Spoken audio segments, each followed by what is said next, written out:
Alcara Water Solution for hot water problems. Contact 9399906356. మీరు ఎంత లేపినా లేవని మొద్దు నిద్రపోయే ప్రపంచంలో ఒకే ఒక్క మతం కలిగిన జాతి భారత జాతి. మోదీ సముద్ర గర్భంలోకి స్కూబా డైవింగ్ చేసి లోపలికి వెళ్ళిన తర్వాత అక్కడ యోగ ముద్రలో కూడా ఉన్నారు.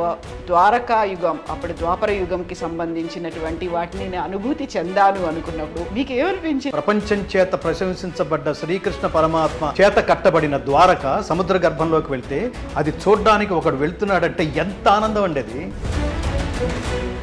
తాదాత్మ్యత చెందిన వాడికి మాత్రమే ఆ పని విలువ, ఆ పర్టికులర్ సబ్జెక్ట్ విలువ తెలుస్తుంది. ఊరికే ఏకల పీకే వాళ్ళకి మీరు ఏం చెప్పినా వాడి కింద ఏదో ట్రోల్ చేస్తూనే ఉంటాడు. రాముణ్ణి ఆ తర్వాత ఇప్పుడు కృష్ణుణ్ణి కేవలం రాజకీయాల కోసం మాత్రమే వాడుకుంటున్నారు అనే మాట మధ్యన ఎక్కడో చదివాను. అసలు రాముడు పుట్టిన ఆధారాలు ఇక్కడ ఎక్కడా లేదు, ఈ దేశంలో లేవు అని కోర్టులో సబ్మిట్ చేసిన వాళ్ళలో ప్రధానమైన మహాతల్లి సోనియా గాంధీ. మాతృమూర్తిని, మాతృభాషను, మాతృదేశాన్ని, మాతృ సంస్కృతిని కాపాడుకో, నిందిస్తే ఊరుకోవద్దు. ఒక ఉదాహరణ చెప్తుంటాను, మెమ్మనంటే ఊరుకుంటారు. వై ఓన్లీ మళ్ళీ మోదీ నెక్స్ట్ టర్మ్ మళ్ళీ ఆయనకే ఎందుకు ఇవ్వాలి అని? ఆర్టికల్ 370 ఒక మోడీ తప్ప ఇంకొకటి ఎవరు చేయలేదు. That is Modi. Kashmir issue ఆయన హయాంలో తప్ప ఇంకొకటి చేత సాల్వ్ చేయబడదు. That is Modi. నాకేదో సపోర్ట్ చేశాడనో మాకే ఆట వరుసగా చెప్తున్నాను. భగవద్గీత ఫౌండేషన్ కి బీజేపీ ₹1 కూడా ఏమీ సపోర్ట్ చేయలేదు ఈ రోజు వరకు. 1000 ఏళ్ల కాలం అంటే ఏం జరగాలంట? ఎలా అవుతుందనే డౌట్ ఉంటే ఈ ప్రపంచంలో ఏది కాదు. ఇప్పుడు రామ మందిరం అన్నారు, మీరు ఇక్కడ 1000 ఏళ్ళు అన్నారు, ఇంకో గుడికి ఈ 4 కనిపిస్తున్నాయా? ధర్మం మీద ఎవడన్నా తిరుగుబాటు చేస్తే వాడిని మేము ఊరుకోమన్నందుకు పరిపూర్ణానంద స్వామిని హైదరాబాద్ నుంచి నగర బహిష్కరణ చేశారు. ఏం ప్రభుత్వాలు ఇవి? ఈ నేల మీదే ఓవైసీ అనేవాడు ఇష్టం వచ్చినట్టు మాట్లాడి 10 నిమిషాలు టైం ఇవ్వండి, 10 నిమిషాలు పోలీస్ వ్యవస్థను మ్యూట్ చేయండి, ఈ దేశాన్ని ఏం చేస్తామో చూడండి అన్న తర్వాత కూడా ఈ దేశంలో వాడు బతికి మన ముందే హ్యాపీగా తిరగలుగుతున్నాడు. ఇప్పుడు జరుగుతున్నదంతా మారాలి అనుకుంటున్నారు. గీతాసారం ఎవరికి చెందాలి, ఎందుకోసం చెందాలి? తల్లిదండ్రులారా, మీరు మీ విలువైన సమయాన్ని ప్రతిరోజు 1 గంట సేపు మీ బిడ్డలతో గడపండి. జంతువులకు పుట్టేసినట్టుగా పుట్టేస్తే ఎవరిదో వాడిదే, ఎవరి రూమ్ వాడిదే.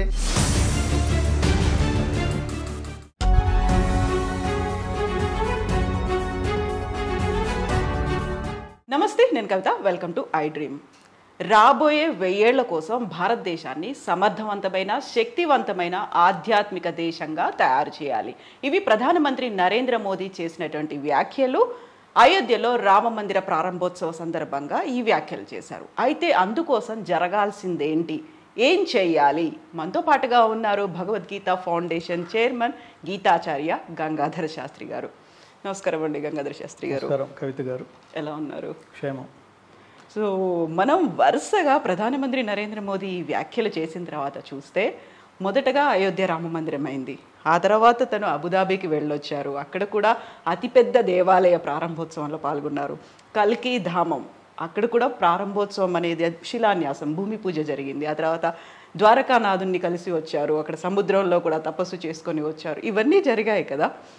1000 ఏళ్ల కాలం అంటే ఏం జరగాలంటారు? ఆధ్యాత్మికంగా, శక్తివంతంగా, సమర్థవంతంగా భారతదేశం ఉండాలి. ఎలా అవుతుంది? ఎలా అవుతుందనే ప్రశ్నకి మొదటి సమాధానం, ఎలా అవుతుందనే డౌట్ ఉంటే ఈ ప్రపంచంలో ఏది కాదు. ఐ కెన్ డూ అని అనుకుంటే ప్రపంచంలో ప్రతిదీ అవుతుంది. మోడీ గారు ఆ మాట కూడా మాట్లాడారు. మీరు సత్సంకల్పం కనుక మనస్సులో కనుక, అంటే లోకం కోసం మీరు చూడండి, వ్యక్తిగతంగా కాదు, నాకు ఇది కావాలంటే అక్కడే ఉండిపోతాడు వాడు. దేవుడు కూడా ఆలోచిస్తాడు. ఆ దేవుడు ఉన్నాడు నమ్మే వాళ్ళ కోసం ఇదంతా, లేని వాళ్ళకి అసలు ఇంటర్వ్యూనే వద్దు. రెండవది, ఆధ్యాత్మికత అనే పదానికి అసలు ముందు అర్థం తెలుసుకోవాలి. అధ్యాత్మ విద్య, విద్యలన్నిటిలో కంటే ఉత్కృష్టమైన విద్య అధ్యాత్మ విద్య. ఇప్పుడు మనం అన్నీ చదువుకుంటున్నవన్నీ ఇవి చదువులు మాత్రమే. డబ్బు సంపాదించడం ఎలా, రకరకాల ఫార్మాట్స్లో. ఉదాహరణకి డాక్టర్, తద్వారా డబ్బు సంపాదించడం ఎలా, లాయర్ తద్వారా డబ్బు సంపాదించడం ఎలా, గాయకుడు తద్వారా డబ్బు. ప్రపంచం అంతా ఆ డబ్బు చుట్టూతో తిరుగుతోంది. దానికంటే అతీతమైంది ఏదో ఒకటి ఉంది. అతీతమైంది ఏమిటో చెప్పే విద్య ఏదైతే ఉందో దాని పేరు అధ్యాత్మ విద్య, స్పిరిచువల్ ఎడ్యుకేషన్. ఈ అధ్యాత్మం అంటే ఏంటో తెలుసుకోవాలి. ఇది ఈ ప్రైమరీ సబ్జెక్ట్ అంతా తెలుసుకున్న తర్వాత మోడీ గారు ఆయన ఆలోచనలు ఏ మార్గం వైపు వెళ్తున్నాడో ఇవన్నీ మనం సమాధానం చెప్పుకుందాం. అది ఆత్మ. అంటే అధ్యాత్మ విద్య అంటే ఆత్మవిద్య. ఆత్మ అంటే పరమాత్మ, దైవం గురించిన ఆలోచన. అసలు దేవుడు ఏమిటి, వాడు ఎక్కడున్నాడు, వాడు ఏం చేస్తూ ఉంటాడు, వాడి ఐడియాలజీ ఏమిటి, వాడి భావజాలం ఏమిటి, వాడు ఏం కోరుకుంటున్నాడు, మనం ఎలా ఉండాలని కోరుకుంటున్నాడు, ఈ సృష్టి ఏమిటి, దీని ధర్మం ఏమిటి, మనం చేయవలసిన కర్మ ఏమిటి, ఇవన్నీ స్పష్టంగా. అంటే దైవానుగ్రహం పొందటం కోసం నువ్వు ఏ కర్మ అయితే చేయటానికి ఉద్యుక్తుడు అయ్యావో దాని పేరు కర్మయోగం అంటాం. యోగం అంటే కలయిక. ఎవరితో కలయిక? జీవాత్మ పరమాత్మతో కలయిక. ఇది మనకు చాలా జటిలంగా అనిపించే సబ్జెక్ట్ లాగా అనిపిస్తుంది, కానీ దీన్ని అర్థం చేసుకుని ఆచరించడం మొదలెడితే అసలు ఉత్తమ స్వార్థం లేని ఉత్తమ మానవ సమాజ నిర్మాణం జరగాలంటే వాడికి ఆధ్యాత్మిక పునాది ఉండి తీరాలి. ఇది మొదటి అర్థం. ఆత్మవిద్య అంటే అది. దైవం గురించి, వాడి ఆలోచన గురించి తెలుసుకుని అతనితో స్నేహం చేయటం ఎలా. నేను ఎప్పుడు చెబుతుంటాను, కనెక్షన్ అనేది మిస్ అవ్వకుండా చేసుకోవడం. సో మనిషిని ఇష్టపడితే దాని పేరు స్నేహం అంటారు, లేదా ప్రేమ అంటారు. అదే మనిషి దైవాన్ని ఇష్టపడితే దాని పేరు భక్తి అంటారు. సో నువ్వు ఏ పని చేసినా, ఏ కర్మ చేసినా దాన్ని భక్తి శ్రద్ధలతో, దాన్ని ప్రేమిస్తూ, దాన్ని ఇష్టపడుతూ, అదే నువ్వైపోయేట్టుగా ప్రపంచం అంతా ఇతన్ని ఆ సబ్జెక్టుతోనే మాట్లాడుకునేట్టుగా ఒక పని చేయాలి. ఉదాహరణకి నేను గాయకుడిని అనుకోండి, అసలు ఇతనికి భగవద్గీతే జీవితం నేను అనుకోవటం కాదు, ప్రపంచం కూడా అనుకునేట్టుగా కనుక నేను ఆ విద్యలోకి నేను లీనమైపోయి ఆ కర్మ చేయటం ప్రారంభిస్తే ప్రపంచానికి నేను ఆ మార్గంలో ఒక సందేశం ఇస్తున్నట్టు లెక్క. నేనేదో గొప్పగా పాడేస్తే, నేనేదో గొప్పగా చేసేస్తున్నాను కాదు. ఖచ్చితంగా ఆ మార్గంలో ఉన్నట్టు నేను అనుకోవటం వేరు, ప్రజలు అనుకోవటం వేరు. ప్రజలు కూడా అనుకున్నామంటే ఖచ్చితంగా మనం ఆ తపస్సులో ఉన్నట్టు లెక్క. దీన్ని అధ్యాత్మ విద్యని, ఆధ్యాత్మికత అనే పదాన్ని రెండు అర్థాలలో చెప్పుకోవచ్చు. ఒకటి లౌకికం. అధ్యాత్మం అంటే మనం శరీరం గురించిన ఆలోచన. ఇదేంటి, ఎలా పుట్టింది, దీని పర్పస్ ఏంటి, పర్పస్ ఆఫ్ లైఫ్ ఏంటి, పర్పస్ ఆఫ్ క్రియేషన్ ఏంటి, దీన్ని ఎటు తీసుకువెళ్ళాలి. కానీ ఎటు తీసుకువెళ్తున్నాం? లైఫ్ అంటే ఉన్న కాలంలోనే ఉండటమా, లేని కాలంలో కూడా మనం చేసే పనుల ద్వారా ఉంటే అది జీవితం. ఇదంతా ఏ సబ్జెక్ట్ అయితే చెప్తూ, మన గురించే, రిటైర్మెంట్ సబ్జెక్ట్ కాదు ఇది. సో మన గురించి మాట్లాడే సబ్జెక్టు, మనం ఉత్తమంగా బతకటం ఎలా, మరణించిన తర్వాత కూడా మనం చేసే పనుల ద్వారా జీవించటం ఎలా అని కొంతమంది మాత్రమే.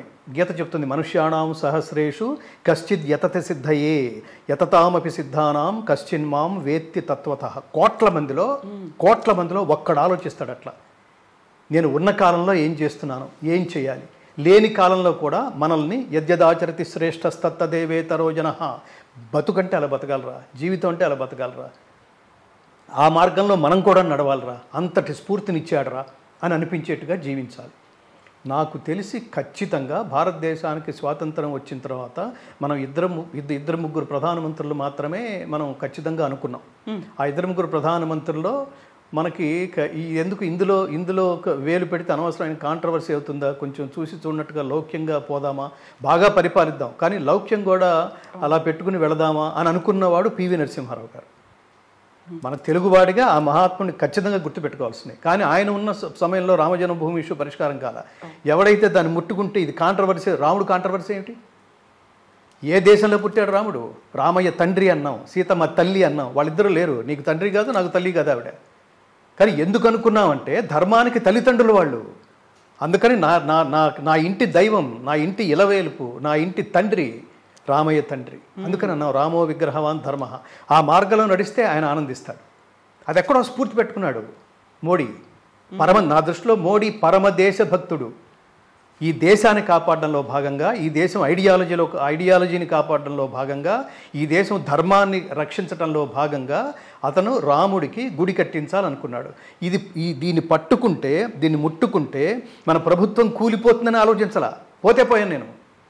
నా దేశపు అస్తిత్వాన్ని, నా దేశపు జ్ఞాన భాండాగారాన్ని నేను కాపాడాలనుకున్నాను. మన దేశపు ఆత్మగౌరవం రాముడు రూపంలో మిగిలింది. దాన్ని ఎవడో వచ్చి నాశనం చేశాడు. దాన్ని పునరుద్ధరించే ప్రయత్నం చేశాము. ఇది కాంట్రవర్సీ ఎలా అవుతుంది? కాబట్టి నువ్వు ఆలోచించే విధానంలో చిత్తశుద్ధి ఉంటే దానికి అసలు నో కాంట్రవర్సీ అనడానికి మోడీ ఆయన హయాంలో నిర్మించబడ్డ రామమందిరం నిర్మించగానే, లేదా రామమందిరం ఆ ఇష్యూ క్లియర్ అయిపోగానే భారతదేశం అంతా ముస్లింలందరూ దండయాత్ర చేసి దేశాన్ని నాశనం చేయలేదు కదా. యతో ధర్మస్తతో జయ, దట్ ఈజ్ మోడీ. ఇంకా కొన్ని చెప్తాను. ఒక ఐడియా, ఇప్పుడు ధర్మాన్ని కాపాడడం కోసమే రామ జన్మభూమిని నిర్మించారు. రామ జన్మభూమిలో బాలరాముడి విగ్రహ ప్రతిష్ఠ చేయటానికి నా జన్మ ఇందుకే అని ఆయన ఒక్కడే కాదండి, ఆయన ఒక్కడే నా కోట్లాది మంది అనుకున్నారు. అసలు ఇప్పుడు బాబ్రీ మసీదు కూల్చింది మోడీ ఏం కాదు కదా, కూల్చిన వాళ్ళు ఎవరు? మొత్తం భారతీయులే. ఎవరు? ధర్మాత్మలే. నా రాముడు ఇక్కడ ఉండి తీరాల్సిందే అని అనుకున్నవాళ్ళు. వాళ్ళు కనుక కోల్చకపోతే మోడీ అక్కడ గుడి కట్టించే అవకాశం లేదు, అందులో పార్టిసిపేట్ చేసే అవకాశం లేదు. ఇప్పుడు మోడీ రాగానే ఇప్పుడు అర్జెంటుగా అది కూలగొట్టేయండి అంటారా? అనరు కదా. కూల్చేసిన దాన్ని, ప్రాణత్యాగాలు చేసి కూల్చేసిన దాన్ని మళ్ళీ ఆ తర్వాత చాలా కాలం, చాలా చాలా చాలా చాలా సంవత్సరాలు కోర్టులో మీకు ఇద్దరు మహానుభావులు ఉన్నారు. ఆ పరాశరన్ అని, నేను ఇందుకే పుట్టాను అన్నాడు పరాశరన్. ఎక్కడెక్కడ శ్రీరాముడి ఆధారాలు ఉన్నాయో నేను చెబుతాను అన్నాడు ఆ అంధుడైన స్వామి రామభద్రాచార్య. ఎంతమందో చూడండి. అంటే మీరు యతో ధర్మం ఎక్కడైతే బలంగా ఉంటుందో అందరూ ఒక కాలంలో అందరూ వ్యక్తమై మోడీ చుట్టూతా ఒక రక్షణ కంచెలాగా, ఒక ధర్మ కంచెలాగా తయారై ఒక అద్భుతమైన రామమందిర నిర్మాణం జరిగింది. ఇంతకంటే ఏం కావాలి? మోడీ అంటే అదొక్కటే కాదండి. భారతీయుల ఒక్కొక్కటి చెప్తాను, జాగ్రత్తగా ప్లే చేయండి దీన్ని. భారతీయుల ఆత్మగౌరవాన్ని రామమందిర నిర్మాణంతో ప్రపంచంలో ఉన్న హిందువులంతా, హిందూ అంటే గుర్తుపెట్టుకోండి, హిందూ అంటే సర్వజన బంధువు అని అర్థం, ఒక వర్గానికి చెందినవాడు కాదు. సర్వే జన సుఖినో భవంతు అని చెప్పినవాడు హిందూ. అది ఐడియాలజీ. మిగతా మతాలది ఐడియాలజీ కాదు. నువ్వు వేరు నేను వేరు అని చెప్పే ఐడియాలజీలు అవి సార్వజనీనం కాదు. హిందూయిజం ఒక్కటే సార్వజనీనం. భవిష్యత్తులో కూడా హిందూయిజం ఒక్కటే ప్రపంచానికి మార్గదర్శనం చేయించగలదు.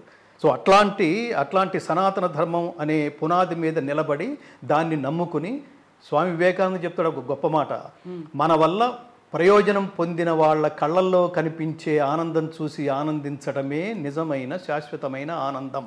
సంతృప్తి, ఆ సంతోషం కోసం మోడీ చేసిన, ఇప్పుడు రామ మందిరం అన్నారు మీరు, 1000 ఏళ్ళు అన్నారు, ఇంకో గుడికి, ఈ 4 కనిపిస్తున్నాయా? అంతకుముందు ఏమేంటో కూడా ఒకసారి చూడండి. ఆర్టికల్ 370 ఒక మోడీ తప్ప ఇంకొకటి ఎవడు చేయలేడు. That is Modi. Kashmir issue ఆయన తప్ప ఇంకొకటి ఆయన హయాంలో తప్ప ఇంకొకటి చేత సాల్వ్ చేయబడుతుందా? చూడండి, మిగతా ప్రభుత్వాలు చూడండి. That is Modi. ఇవాళ పాఠ్యాంశాల్లో పిల్లలు చదువుకునే పుస్తకాల్లో ఇండియా అనే తీసేసి భారత్ అని ప్రవేశపెట్టాడు మోడీ. That is Modi. భారతీయుల ఆత్మగౌరవాన్ని కాపాడడంలో భాగంగా రామజన్మభూమి ఆయన హయాంలోనే, కాశీలో ఏమంటారు, వారణాసిలో ఇప్పుడు అతి త్వరలో, ఇప్పుడు ఆల్రెడీ పూజలు ప్రారంభమైనాయి, జ్ఞానవాపి. That is Modi. కాబట్టి ఆయన హయాం కాకపోతే, ఆఫ్టర్ ఆల్ కాశ్మీరీ ఫైల్స్ అనే సినిమా కూడా రిలీజ్ కాదు కవిత గారు. ఆఫ్టర్ ఆల్ సినిమా కూడా ఆయన కాకపోతే ఎవడో హయాంలో కనుక ఇది చేస్తే, ఈ సినిమా కనుక తీసుంటే అది పొరపాటును కూడా రిలీజ్ అయ్యేది కాదు. ఒక్క మోడీ అనేవాడు అక్కడ ఉండటం వల్ల, నేను ఎప్పుడూ ఒక మాట చెప్తుంటాను, ఒక్క మోడీ వాడు అక్కడ ఉండటం వల్ల భారతదేశం ఎంత స్ట్రాంగ్గా ప్రపంచ దేశాలకి అంటే ప్రకటితమవుతోంది. Underline first. ఒక దేవుడనే తీసేయండి, దాని గురించి చాలా అది ఎంత అవసరమో కూడా మాట్లాడుకుందాం. మనం ఎవరినైతే పూజిస్తున్నామో వాళ్ళు ధర్మాత్మ జస్ట్ మనుషుల్ని ఫాలో అవటం కాదు, మనం ధర్మాన్ని ఫాలో అవుతున్నాం. యతో ధర్మస్తతో కృష్ణ, యతో కృష్ణస్తతో ధర్మ, యతో ధర్మస్తతో జయ. ధర్మం ఎక్కడుంటే జయం అక్కడుంటుంది. అందుకని ధర్మ మార్గంలో నడవండిరా అని ప్రపంచానికి ఉపదేశం ఇచ్చిన గీతాచార్యుడు పుట్టిన, వందే జగద్గురువు పుట్టిన భారతదేశం కృష్ణుడు. ఆయన ఏమంటాం, ఆయనకి ఎలా చూడాలి? ఆయన్ని జస్ట్ గురువుగా చూద్దామా, దేవుడిగా చూద్దామా? అలాగే తను ఆచరించి రామో విగ్రహవాన్ ధర్మ జననీ జన్మభూమిశ్చ స్వర్గాదపి గరీయసి అని ప్రపంచానికి మాతృభూమిని, మాతృభాషని, మాతృదేశాన్ని, మాతృ సంస్కృతిని కాపాడేవాడే నిజమైన దేశభక్తుడు. నీ దృష్టిలో లంక గొప్పగా అనిపిస్తోందేమో, కానీ జనని జన్మభూమి, తల్లి మాతృభూమి, మాతృమూర్తి స్వర్గం కంటే గొప్పవి. లక్ష్మణ, ఎంత గొప్ప స్టేట్మెంట్స్! ప్రపంచంలో ఇంకెవడన్నా ఇంతకంటే మించిన స్టేట్మెంట్స్ ఇచ్చాడని ఎక్కడన్నా చెప్పండి. మీరు ప్రపంచంలో నేను పలానా పుస్తకంలో పలానా స్టేట్మెంట్ చదివి నేను చాలా ఇన్స్పైర్ అయ్యాను అని మీరు నాకు చెప్పండి. దాని మాతృక కొన్ని లక్షల సంవత్సరాల క్రితమే, వేల సంవత్సరాల క్రితమే భారతదేశం నుంచే ప్రపంచానికి వెళ్ళిందని నేను నిరూపిస్తా, నేను చెప్తా. ముఖ్యంగా భగవద్గీతలోనే ఉన్నాయి ఇవన్నీ.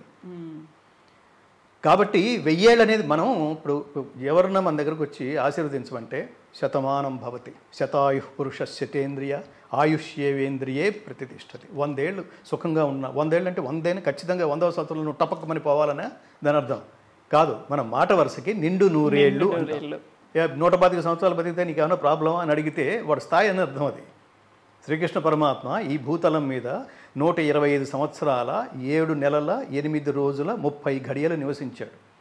నేను ఎవరినన్నా మాకు ఎంతకంటే శ్రీరాముడు 11,000 సంవత్సరాలు పరిపాలించాడు. 11,000 సంవత్సరాలు జస్ట్ పరిపాలన. మన ఊహలకు కూడా అందం ఇది. అలాంటి కర్మభూమి, పుణ్యభూమి, ధన్యభూమి ఈ జాతి అంతా. నేనేమంటానంటే ఒకడు మంచి పని చేస్తే దాన్ని బట్టి అతని ఐడియాలజీని, అతని సంస్కారాన్ని, అతని నేచర్ని, అతని భావజాలాన్ని, అతని క్యారెక్టర్ని అంచనా వేయండి. ఇతను గొప్పవాడు. ఒక గొప్ప పని చేసిన తర్వాత ఇంకో నీచమైన పని ఎందుకు చేస్తాడు? ఇంకో రకమైన స్వార్థమైన ఆలోచన ఎందుకు ఉంటుంది? స్వార్థమైన ఆలోచన ఉండటానికి అతనికి ఏం పెళ్ళాం పిల్లలు లేరు. అతనికి ఈ దేశం తప్ప వేరే గొడవే లేదు. అతని ఆర్ఎస్ఎస్ బ్యాక్గ్రౌండ్. మాలాంటి వాళ్ళందరూ మాది ఆర్ఎస్ఎస్ బ్యాక్గ్రౌండ్. ఆర్ఎస్ఎస్ అంటే అర్థం ఏంటంటే రాష్ట్రీయ స్వయం సేవక సంఘం అంటే ఈ దేశం అంతా ఇప్పుడు సుభిక్షంగా ఉండాలి. మన ధర్మాన్ని కాపాడుకోవడం అంటే ధర్మాన్ని ఆచరించడం అని అర్థం. ధర్మాన్ని భగవద్గీత పెట్టెలో పెట్టి ఏమంటారు తాళం వేసి వెళుతూ ఒక పువ్వు వేసి దండం పెట్టి అది కాదు కాపాడడం అంటే. అది చదవటం, అర్థం చేసుకోవటం, ఆచరించటం, ప్రచారం చేయటం. ఇంకొకటి కూడా ఉంది మోస్ట్ ఇంపార్టెంట్. ఎవడన్నా దాన్ని ఇష్టం వచ్చినట్టు మాట్లాడి అగౌరవపరిస్తే వాడికి తగిన విధంగా బుద్ధి చెప్పటం. అలా చెప్పగలిగిన వాడు మోడీ ధైర్యంతోనే వాళ్ళ హిందువులు చాలా గట్టిగా మాట్లాడగలుగుతున్నారు. ఎవడు ఇష్టం వచ్చినట్టు వాడు మాట్లాడితే. మనకి పరమత సహనం మనం ఇంకొకటి దగ్గర నుంచి నేర్చుకోక్కర్లేదు.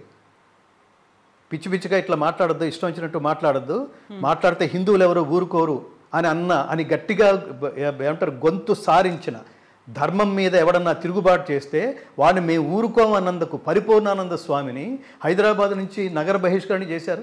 ఏం ప్రభుత్వాలు ఇవి? స్వామీజీల జీవితం అంతా వాళ్ళ తపస్సు అంతా జనాల కోసం కదా, ప్రజల కోసం కదా. దేశ కాల జాత్యాదులకు అతీతంగా, వయో వర్గ లింగ విభేదాలకు తావు లేకుండా, మతాలకు అతీతంగా ఎవరి దగ్గరకు వస్తే వాళ్ళని ఆశీర్వదించిన జాతి భారత్ జాతి. మళ్ళీ ఇక్కడే ఈ నేల మీద ఆయన ఎందుకన్నాడు ఆ మాట?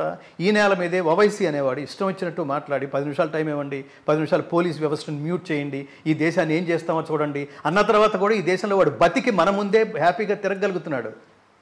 హిందువుల గొప్పతనం, ఈ యూజ్లెస్ ఫెలోస్ హిందువుల గొప్పతనం ఇంతకంటే మీరు తెలుసుకోవడానికి ఏమన్నా ఉందా?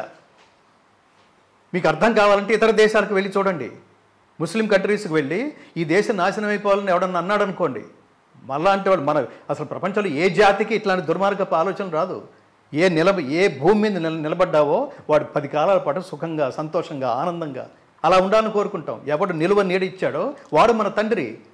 వాడికి భాషతో, జాతితో, దీంతో సంబంధం లేదు. మనకి అమెరికా వెళ్ళాం అనుకోండి, నమస్కారం చేస్తాం. మనం దుబాయ్లో స్థిరపడ్డాడు అనుకోండి, మన దేవుణ్ణి ప్రార్థించినా వీళ్ళందరూ సుఖంగా ఉండాలని ఎవడో నాశనం అయిపోవాలని కోరుకునే జాతి కాదు ఇది. సర్వే జనాహ అంటే ప్రపంచంలో కంటికి కనిపించని మానవుడు కూడా సుఖంగా ఉండాలని కాంక్షించిన జాతిది. కాబట్టి ట్రిపుల్ తలాక్ అసలు ఎక్కడన్నా సాధ్యమైందా ఇంతకుముందు? అసలు ఆ దీంట్లో కొట్టుమిట్టాడుతున్న స్త్రీ జాతిని, ట్రిపుల్ తలాక్ పేరుతో సఫర్ అవుతున్న స్త్రీ జాతిని ఉద్ధరించాడు. అంటే దీన్ని బట్టి ఏమర్థమవుతుంది? మోడీకి ఆయనకేమి ఇది మన దేశంలో మన హిందువులు మాత్రమే సుఖంగా ఉండాలి అనే పిచ్చ యాటిట్యూడ్ లేదు. నా దేశం, నా భూమి మీద నిలబడ్డ ప్రతివాడు సుఖంగా ఉండాలి, ప్రతివాడు శాంతిగా ఉండాలి. That is Modi. There is no replacement of Modi. నేను ఒక విషయం చెప్తుంటాను మోడీ గారి గురించి, జాగ్రత్తగా వినండి. భారతదేశాన్ని కాపాడగలిగేవాడు మోడీ ఒక్కడే. భారతీయులందరూ కాపాడుకోవలసింది కూడా ఇప్పుడు మోడీని మాత్రమే. ఇది స్టేట్మెంట్, గుర్తుపెట్టుకోండి. బట్ ఇప్పుడు మీరు ఇంత చెప్పిన తర్వాత కూడా వచ్చినటువంటి డౌట్, ఒక విమర్శ ఏంటంటే రాముణ్ణి, ఆ తర్వాత ఇప్పుడు కృష్ణుణ్ణి కేవలం రాజకీయాల కోసం మాత్రమే వాడుకుంటున్నారు అనే మాట. అందుకోసం పదే గతంలో కూడా అయోధ్య రామయాత్రలు జరిగాయి, రథయాత్రలు జరిగాయి, జ్యోతి యాత్రలు జరిగాయి. ఇప్పుడు రామమందిర నినాదం ప్రతిసారి వచ్చేది. ఈసారి అది అయిపోయింది. రామమందిరం, అయోధ్యలో రామమందిర నిర్మాణం తర్వాత కాశీ మధుర బాకీ హై అనే ఒక నినాదం కూడా ఉండేది. సో కేవలం రాజకీయాల కోసమే జరుగుతున్నటువంటి ఒక ఎజెండాగా జరుగుతుంది కాదు. దీన్ని నేను అంగీకరించను. First answer. రెండోది, ఒకవేళ అంగీకరించామనుకోండి, తప్పేంటి? ఇదేదో దుర్మార్గమా? నా రాముడు అంటే మీరు రాముడు క్యారెక్టర్ అంతా చెప్పాను. అలాంటి ధర్మమూర్తి అయిన శ్రీరామచంద్రుడు జీవితం అంటే సుఖంగా బతకటం కాదు, ధర్మంగా బతకటం అని భార్యా సమేతంగా, కుటుంబ సమేతంగా ఆచరించి ప్రపంచానికి చూపించిన గొప్పవాడు పుట్టిన దేశం ఇది, దేవుడు పుట్టిన దేశం ఇది. ఆయన కాపాడుకోవడంలో తప్పేమిటి? ఇప్పుడు నేను ఇందాక చెప్పాను ట్రిపుల్ తలాక్, అది దీనికి సంబంధించింది కాదు కదా. ఆయన చాలా కాశ్మీర్ ఇష్యూ దీనికి సంబంధించింది కాదు కదా. ఆయన చాలా పనులు చేస్తూ ఈ పనులు కూడా చేశాడు. ఇవి ఇంకా చాలా గొప్ప పనులు, చరిత్రలో నిలబడిపోయే పనులు ఇవి. వీటికేమి ఇంకా ఎలిగేషన్స్ అట్లాంటివి ఉండవు. శాశ్వతంగా తన హయాంలో ఇంత చేస్తున్న మోడీ లేదా బీజేపీ, భారతీయ జనతా పార్టీ, అది గుర్తుపెట్టుకోండి. భారతీయ జనతా పార్టీ అంటే భారతదేశాన్ని కాపాడగలిగే పార్టీ అదొక్కటే. జనత, ఇందులో ఉన్న ప్రజల్ని, వాళ్ళ సుఖాన్ని, వాళ్ళ సంతోషాన్ని, వాళ్ళ శాంతిని కాపాడుకోగలిగే పార్టీ అదొక్కటే. మీరు కంపేర్ చేసి చూస్తే తప్ప, కవిత గారు మీరు కంపేర్ చేస్తే తప్ప ఒకటి విలువ తెలియదు మనకి. మనం ఏ స్థితిలో ఉన్నామో తెలియదు. అందుకని కంపేర్ చేసుకుంటూ ఉండండి పైకి ఎదగాలంటే. కాంగ్రెస్ పార్టీ మేము రామ జన్మభూమి దానికి మేము రావని బాయ్కాట్ చేసింది. ఇది బొట్లు పెట్టుకుని ఉన్న కాంగ్రెస్ పార్టీలో ఉన్న నేతలందరూ వీళ్ళు హిందువులా? హిందువులనే ప్రస్తావన ఎప్పుడో వస్తుంది. అంటే హిందూ అంటే అర్థం ఏంటంటే నీ ఉనికిని చాటుకోవడానికో, నీ ఉనికిని కాపాడుకోవడానికో అతి అరుదుగా వచ్చే సన్నివేశాలు. అక్కడ కూడా నువ్వు కలవకపోతే అసలు నీ పార్టీ వైపు మేము ఎందుకు చూడాలి? నీ పార్టీ ఎజెండాని అదే. నేను మొన్న మధ్యన ఎక్కడో చదివాను, అసలు రాముడు పుట్టిన ఆధారాలు ఇక్కడెక్కడా లేదు, ఇక్కడెక్కడ ఈ దేశంలో లేవు అని వీళ్ళు కోర్టులో సబ్మిట్ చేసిన వాళ్ళలో ప్రధానమైన మహాతల్లి సోనియా గాంధీ. వాళ్ళ తరఫు నుంచి సుప్రీంకోర్టుకి దాఖలైన పిటిషన్ అది. ఈ ఆధారాలు లేవని. ఈ ఆధారాలు లేవన్నప్పుడు దాన్ని ప్రూవ్ చేయడానికి ఒక బ్యాచ్ బయలుదేరింది. మహానుభావులందరూ బయలుదేరి ఇదిగో రామాయణంలో ఇది, సుందరకాండలో ఇది, పలానా శాస్త్రాల్లో ఇది, ఇక్కడే పుట్టాడు అని నిరూపించడానికి చాలా కాలం పట్టింది. వీళ్ళ వంక నేను ఎందుకు చూడాలి? నా తండ్రిని కాపాడలేనివాడు, నా తండ్రిని గౌరవించలేనివాడు, వీళ్ళ వంక నేను ఎందుకు చూడాలి? నేను ఎందుకు ఓటు వేయాలి అంటున్నా. నేను మతం పిచ్చితో మాట్లాడలా కవిత గారు, ఇది జాగ్రత్తగా గుర్తుపెట్టుకోండి. నాకు ఇంకా చాలా పనులు ఉన్నాయి. సందర్భం వస్తే ఆ సందర్భంలో నేను నిలబడతా. నువ్వు ఎక్కడ వాడివి అంటే ఎస్ నేను భారతీయుడిని. మీ భారతీయులు మీరు, మనం కొన్ని సినిమాలు చూస్తుంటాను చూడండి, వాడు హీరోని వాడు చావుచేత కొట్టేస్తాడు, వాడిని ఇష్టం వచ్చినట్టు మాట్లాడేస్తాడు. అల్టిమేట్గా అవతల వాడు మా భారతీయ జెండాని కింద వేసి కాలు పెట్టి దాన్ని తొక్కి ఈ దేశం గురించి ఇష్టం వచ్చినట్టు మాట్లాడితే అప్పటిదాకా మాట్లాడిందంతా ఉపేక్షించిన హీరో ఒక్కసారి లేచి వాడిని కొట్టడు. ఎందుకని? మన దేశం, నేను ఈ వేదిక నుంచి మీ ముఖతా చెప్తున్నాను, ఈ దేశం అనే భావన ప్రతి వాళ్ళలో ఈ దేశంలో పుట్టిన ప్రతి వాళ్ళలో ఉండి తీరాలండి. ఉపేక్షించదు ఈ దేశాన్ని. మాతృమూర్తి, నేను ఇందాక చెప్పినట్టుగా మాతృమూర్తిని, మాతృభాషను, మాతృదేశాన్ని, మాతృ సంస్కృతిని కాపాడుకో. నిందిస్తే ఊరుకోవద్దు, నిందిస్తే ఊరుకోము. ఇది ప్రతి ఒక్కడు నాది అనుకోవాలి. నేను ఇంకో ఉదాహరణ చెప్తుంటాను. మీ అమ్మనంటే ఊరుకుంటారా? మీ నాన్నగారిని ఏమన్నా ఊరుకుంటారా? మీ పిల్లల్ని ఏమన్నా అంటే ఊరుకుంటారా? మీ ప్రాపర్టీస్ మీద ఎవరన్నా కన్నేస్తే ఊరుకుంటారా? ఎందుకని ఊరుకోరు? ఎందుకని తిరగబడుతున్నారు? అంటే ఇవన్నీ నావి అని బలంగా నమ్ముతున్నారు. మరి ఈ దేశం గురించి ఎవడన్నా మాట్లాడితే నాది అని బలంగా నమ్మకపోవడం వల్ల కదా ఎవడిష్టం వచ్చినట్టు వాడు మాట్లాడేసి మైనారిటీ అని మాట్లాడేసిన అలా మాట్లాడుతున్న సిగ్గు లేకుండా ఇంకా పర్సంటేజ్ల పేరు మీద సంవత్సరానికి వాళ్ళకి ఇది ఇస్తే ఏం మనుషుల మధ్య బతుకుతున్నాం మనం? నేను ఎప్పుడో ఒక విషయం చెప్తుంటాను. దేశభక్తుడు ప్రోత్సహించండి, టాలెంటెడ్ ప్రోత్సహించండి, ప్రతిభ ఉంది టాలెంట్ ప్రోత్సహించండి, తెలివైన వాడు ప్రోత్సహించండి. ఈ కులాలు, మతాలు, ఈ మైనారిటీలు, ఈ దరిద్రాలు ఏమిటరా? దేశం ముందుకెళ్ళాలంటే తెలివితేటలు ఉన్న వాళ్ళని ప్రోత్సహించండి. లోయర్ లెవెల్లో ఉన్న వాళ్ళని, అంటే ఐడియాలజీ పరంగా, తెలివితేటల పరంగా లోయర్ లెవెల్లోనే ఉంటాను అని భీష్మించి కూర్చున్న వాడిని మీరు లేపే ప్రయత్నం చేయకండి. నేను 20 మార్కులకే పరిమితం అవుతాను, 100 మార్కులు తెచ్చుకున్న వాడికి సేమ్ స్థాయి, 20 మార్కుల వాడికి సేమ్ స్థాయి అనుకోండి. 20 మార్కుల వాడి ఐడియాలజీ జీవితాంతం ఎలా ఉంటుంది? నేను ఇంకా ఎదగాలి ఎందుకు అనుకుంటా? నేను 20 మార్కుల్లో ఉన్న తత్ఫలితమే వస్తున్నప్పుడు నేను ఎందుకు ఎదుగుతాను? ఇది కదా మనిషి సైకాలజీ. యూనివర్సిటీలో కూడా మీకు అంటే కొంత పర్సంటేజీ వాళ్ళు అక్కడి నుంచి వెళ్ళటానికి ఇష్టపడరు. అక్కడే ఉండి అక్కడే చదువుకుని అక్కడే కాలక్షేపం చేస్తూ అక్కడే డబ్బు సంపాదిస్తూ. ఓల్డ్ సిటీ వెళ్ళండి, కరెంట్ బిల్లు కట్టకపోవడం ఏమిటి? అందరూ సమానమని అంటున్నాం, సమానంగా చూడలేదు. చూసారా? మధ్యలో మాత్రం ఇంకో దుర్మార్గం ఏంటంటే హిందువులకి అంటుకున్న భయంకరమైన జబ్బు పేరు ఏమిటి తెలుసా మీకు? హిందువులకు అంటుకున్న భయంకరమైన జబ్బు సెక్యులర్ అంటే అర్థం తెలుసుకోవాలి. సెక్యులర్ అంటే అర్థం తెలియని వాళ్ళు మనకేం ప్రత్యేకంగా ఎవడో వచ్చి సెక్యులర్ అని చెప్పక్కర్లా. అసలు సెక్యులర్ అనే ఆలోచనే మనకి ఎందుకు వచ్చిందంటే దానికి పీఠిక, దానికి పునాది భగవద్గీత. ఆత్మౌపమ్యేన సర్వత్ర సమౌ పశ్యతి యోర్జున సుఖం వా యది వా దుఃఖం సయోగి పరమో మతః. సర్వప్రాణుల సుఖదుఖాలని నీ సుఖదుఖాలతో పోల్చుకొని చూసి నిన్ను నువ్వు ఎలా ప్రేమించుకుంటున్నావో సకల ప్రాణుల్ని సకల ప్రపంచాన్ని అలా ప్రేమించాలి. అది సెక్యులరిజం అంటే అని భగవద్గీత చెప్తోంది. మనకి ఇంకెవడన్నా చెప్పాలా? మనం ఇంతమందిని హక్కుని చేర్చుకుంటే ఈ ఐడియాలజీ వల్ల కదా. చేర్చుకున్న తర్వాత వీళ్ళు ఏం చేస్తున్నారో నిఘా లేకపోవటం వల్ల దురదృష్టవశాత్తు భారతదేశం ఇలా ఉంది. దురదృష్టవశాత్తు స్వార్థపరమైన రాజకీయ నాయకుల మధ్యలో అలాంటి వాళ్ళతో పోలిస్తే మన మోడీ నా మీద ఆయన మీద నాకేదో సపోర్ట్ చేశాడనో మాకే ఫౌండేషన్, నేను మామూలుగా మాట వరుసగా చెప్తున్నాను, భగవద్గీత ఫౌండేషన్కి బీజేపీ ₹1 కూడా ఏమీ సపోర్ట్ చేయలేదు ఈ రోజు వరకు. మేము ఎంత అర్థించినా ఇది ఇక్కడే ఉంది. బీజేపీ మాకేమీ చేసింది ఏం లేదు, వాళ్ళ వల్ల మేము బాగుపడింది ఏం లేదు. మీరు పార్టీ అనుకుంటే పార్టీని కాబట్టి నేను సపోర్ట్ చేస్తున్నానేమే అనే ఆలోచన మీకు ఏమన్నా వస్తే చెప్తున్నాను. కానీ దేశం అనే వ్యూలో చూస్తే మోడీ కాకుండా ఇంకోడెవడన్నా ఉంటే సర్వనాశనం అవుతుంది. ఈ దేశాన్ని ఒక స్థాయిలో నిలబెట్టినవాడు అతను ఏదో దేశం ప్రధానమంత్రి పప్పు అతని పేరు ఏదో, అతని దేశంలోకి అడుగు పెడితే ఒక దేశ ప్రధానమంత్రి ఇంకో దేశ ప్రధానమంత్రికి సాష్టాంగ నమస్కారం చేయటం మీరు ఎక్కడ విన్నారా? Just because of Modi. నేను ఏమంటానంటే అలాంటి వాళ్ళు ఎలక్షన్స్ ముందు ఇలాంటిది చేశారనుకోండి, మంచి పని చేశాడు కదా. ఎలక్షన్స్ ముందే ఎందుకు చేశారు అనే వాదన కదా. చేశాడండి, ఎలక్షన్స్ ముందే. పోనీ మీ ఓట్ల కోసమే చేశాడు, సరే మనకు క్లారిటీ తోద్దాం. ఓట్ల కోసమే చేశాడు, మళ్ళీ రావడం కోసమే చేశాడు. మళ్ళీ వస్తే ఏం చేస్తాడు? మంచి పనులే కదా మళ్ళీ చేసేది. అతను చేస్తున్న దుర్మార్గం. నేను ఇంకొకటి కూడా చెప్తుంటాను, అలాంటి మోడీ లాంటి మహాత్ములు ఒకవేళ జీవితంలో మనం 100 నిర్ణయాలు తీసుకుంటే 100 నిర్ణయాల్లో ఒకటేదో రాంగ్ అయి ఉండొచ్చు. అయినా సరే క్షమించేసి, అయినా సరే ఇంకొక అవకాశం అట్లా ఇవ్వాలి అనుకుంటే అది మోడీ ఒక్కడికే ఇవ్వాలి. కొన్నిసార్లు క్యాల్కులేషన్స్ తప్పవచ్చు, అయినా సరే అతనికి ఇవ్వాలి. ఎందుకంటే అతను స్వార్థరహితుడు. స్వార్థరహిత ఉత్తమ సమాజ నిర్మాణం జరగాలంటే ఈ దేశం మోడీకి ఓపిక ఉన్నంత కాలం, నాకు ఇంకా అక్కర్లేదు అనుకున్నంత కాలం మోడీనే ఈ దేశంలో ఉండాలి. అన్ని సంస్కరణలు చేశాడు అతను. నేను ఏమంటానంటే ఇంతకు ముందే ఎందుకు ఇవ్వాలని మనం ఎవరిని అడగాలో తెలుసా?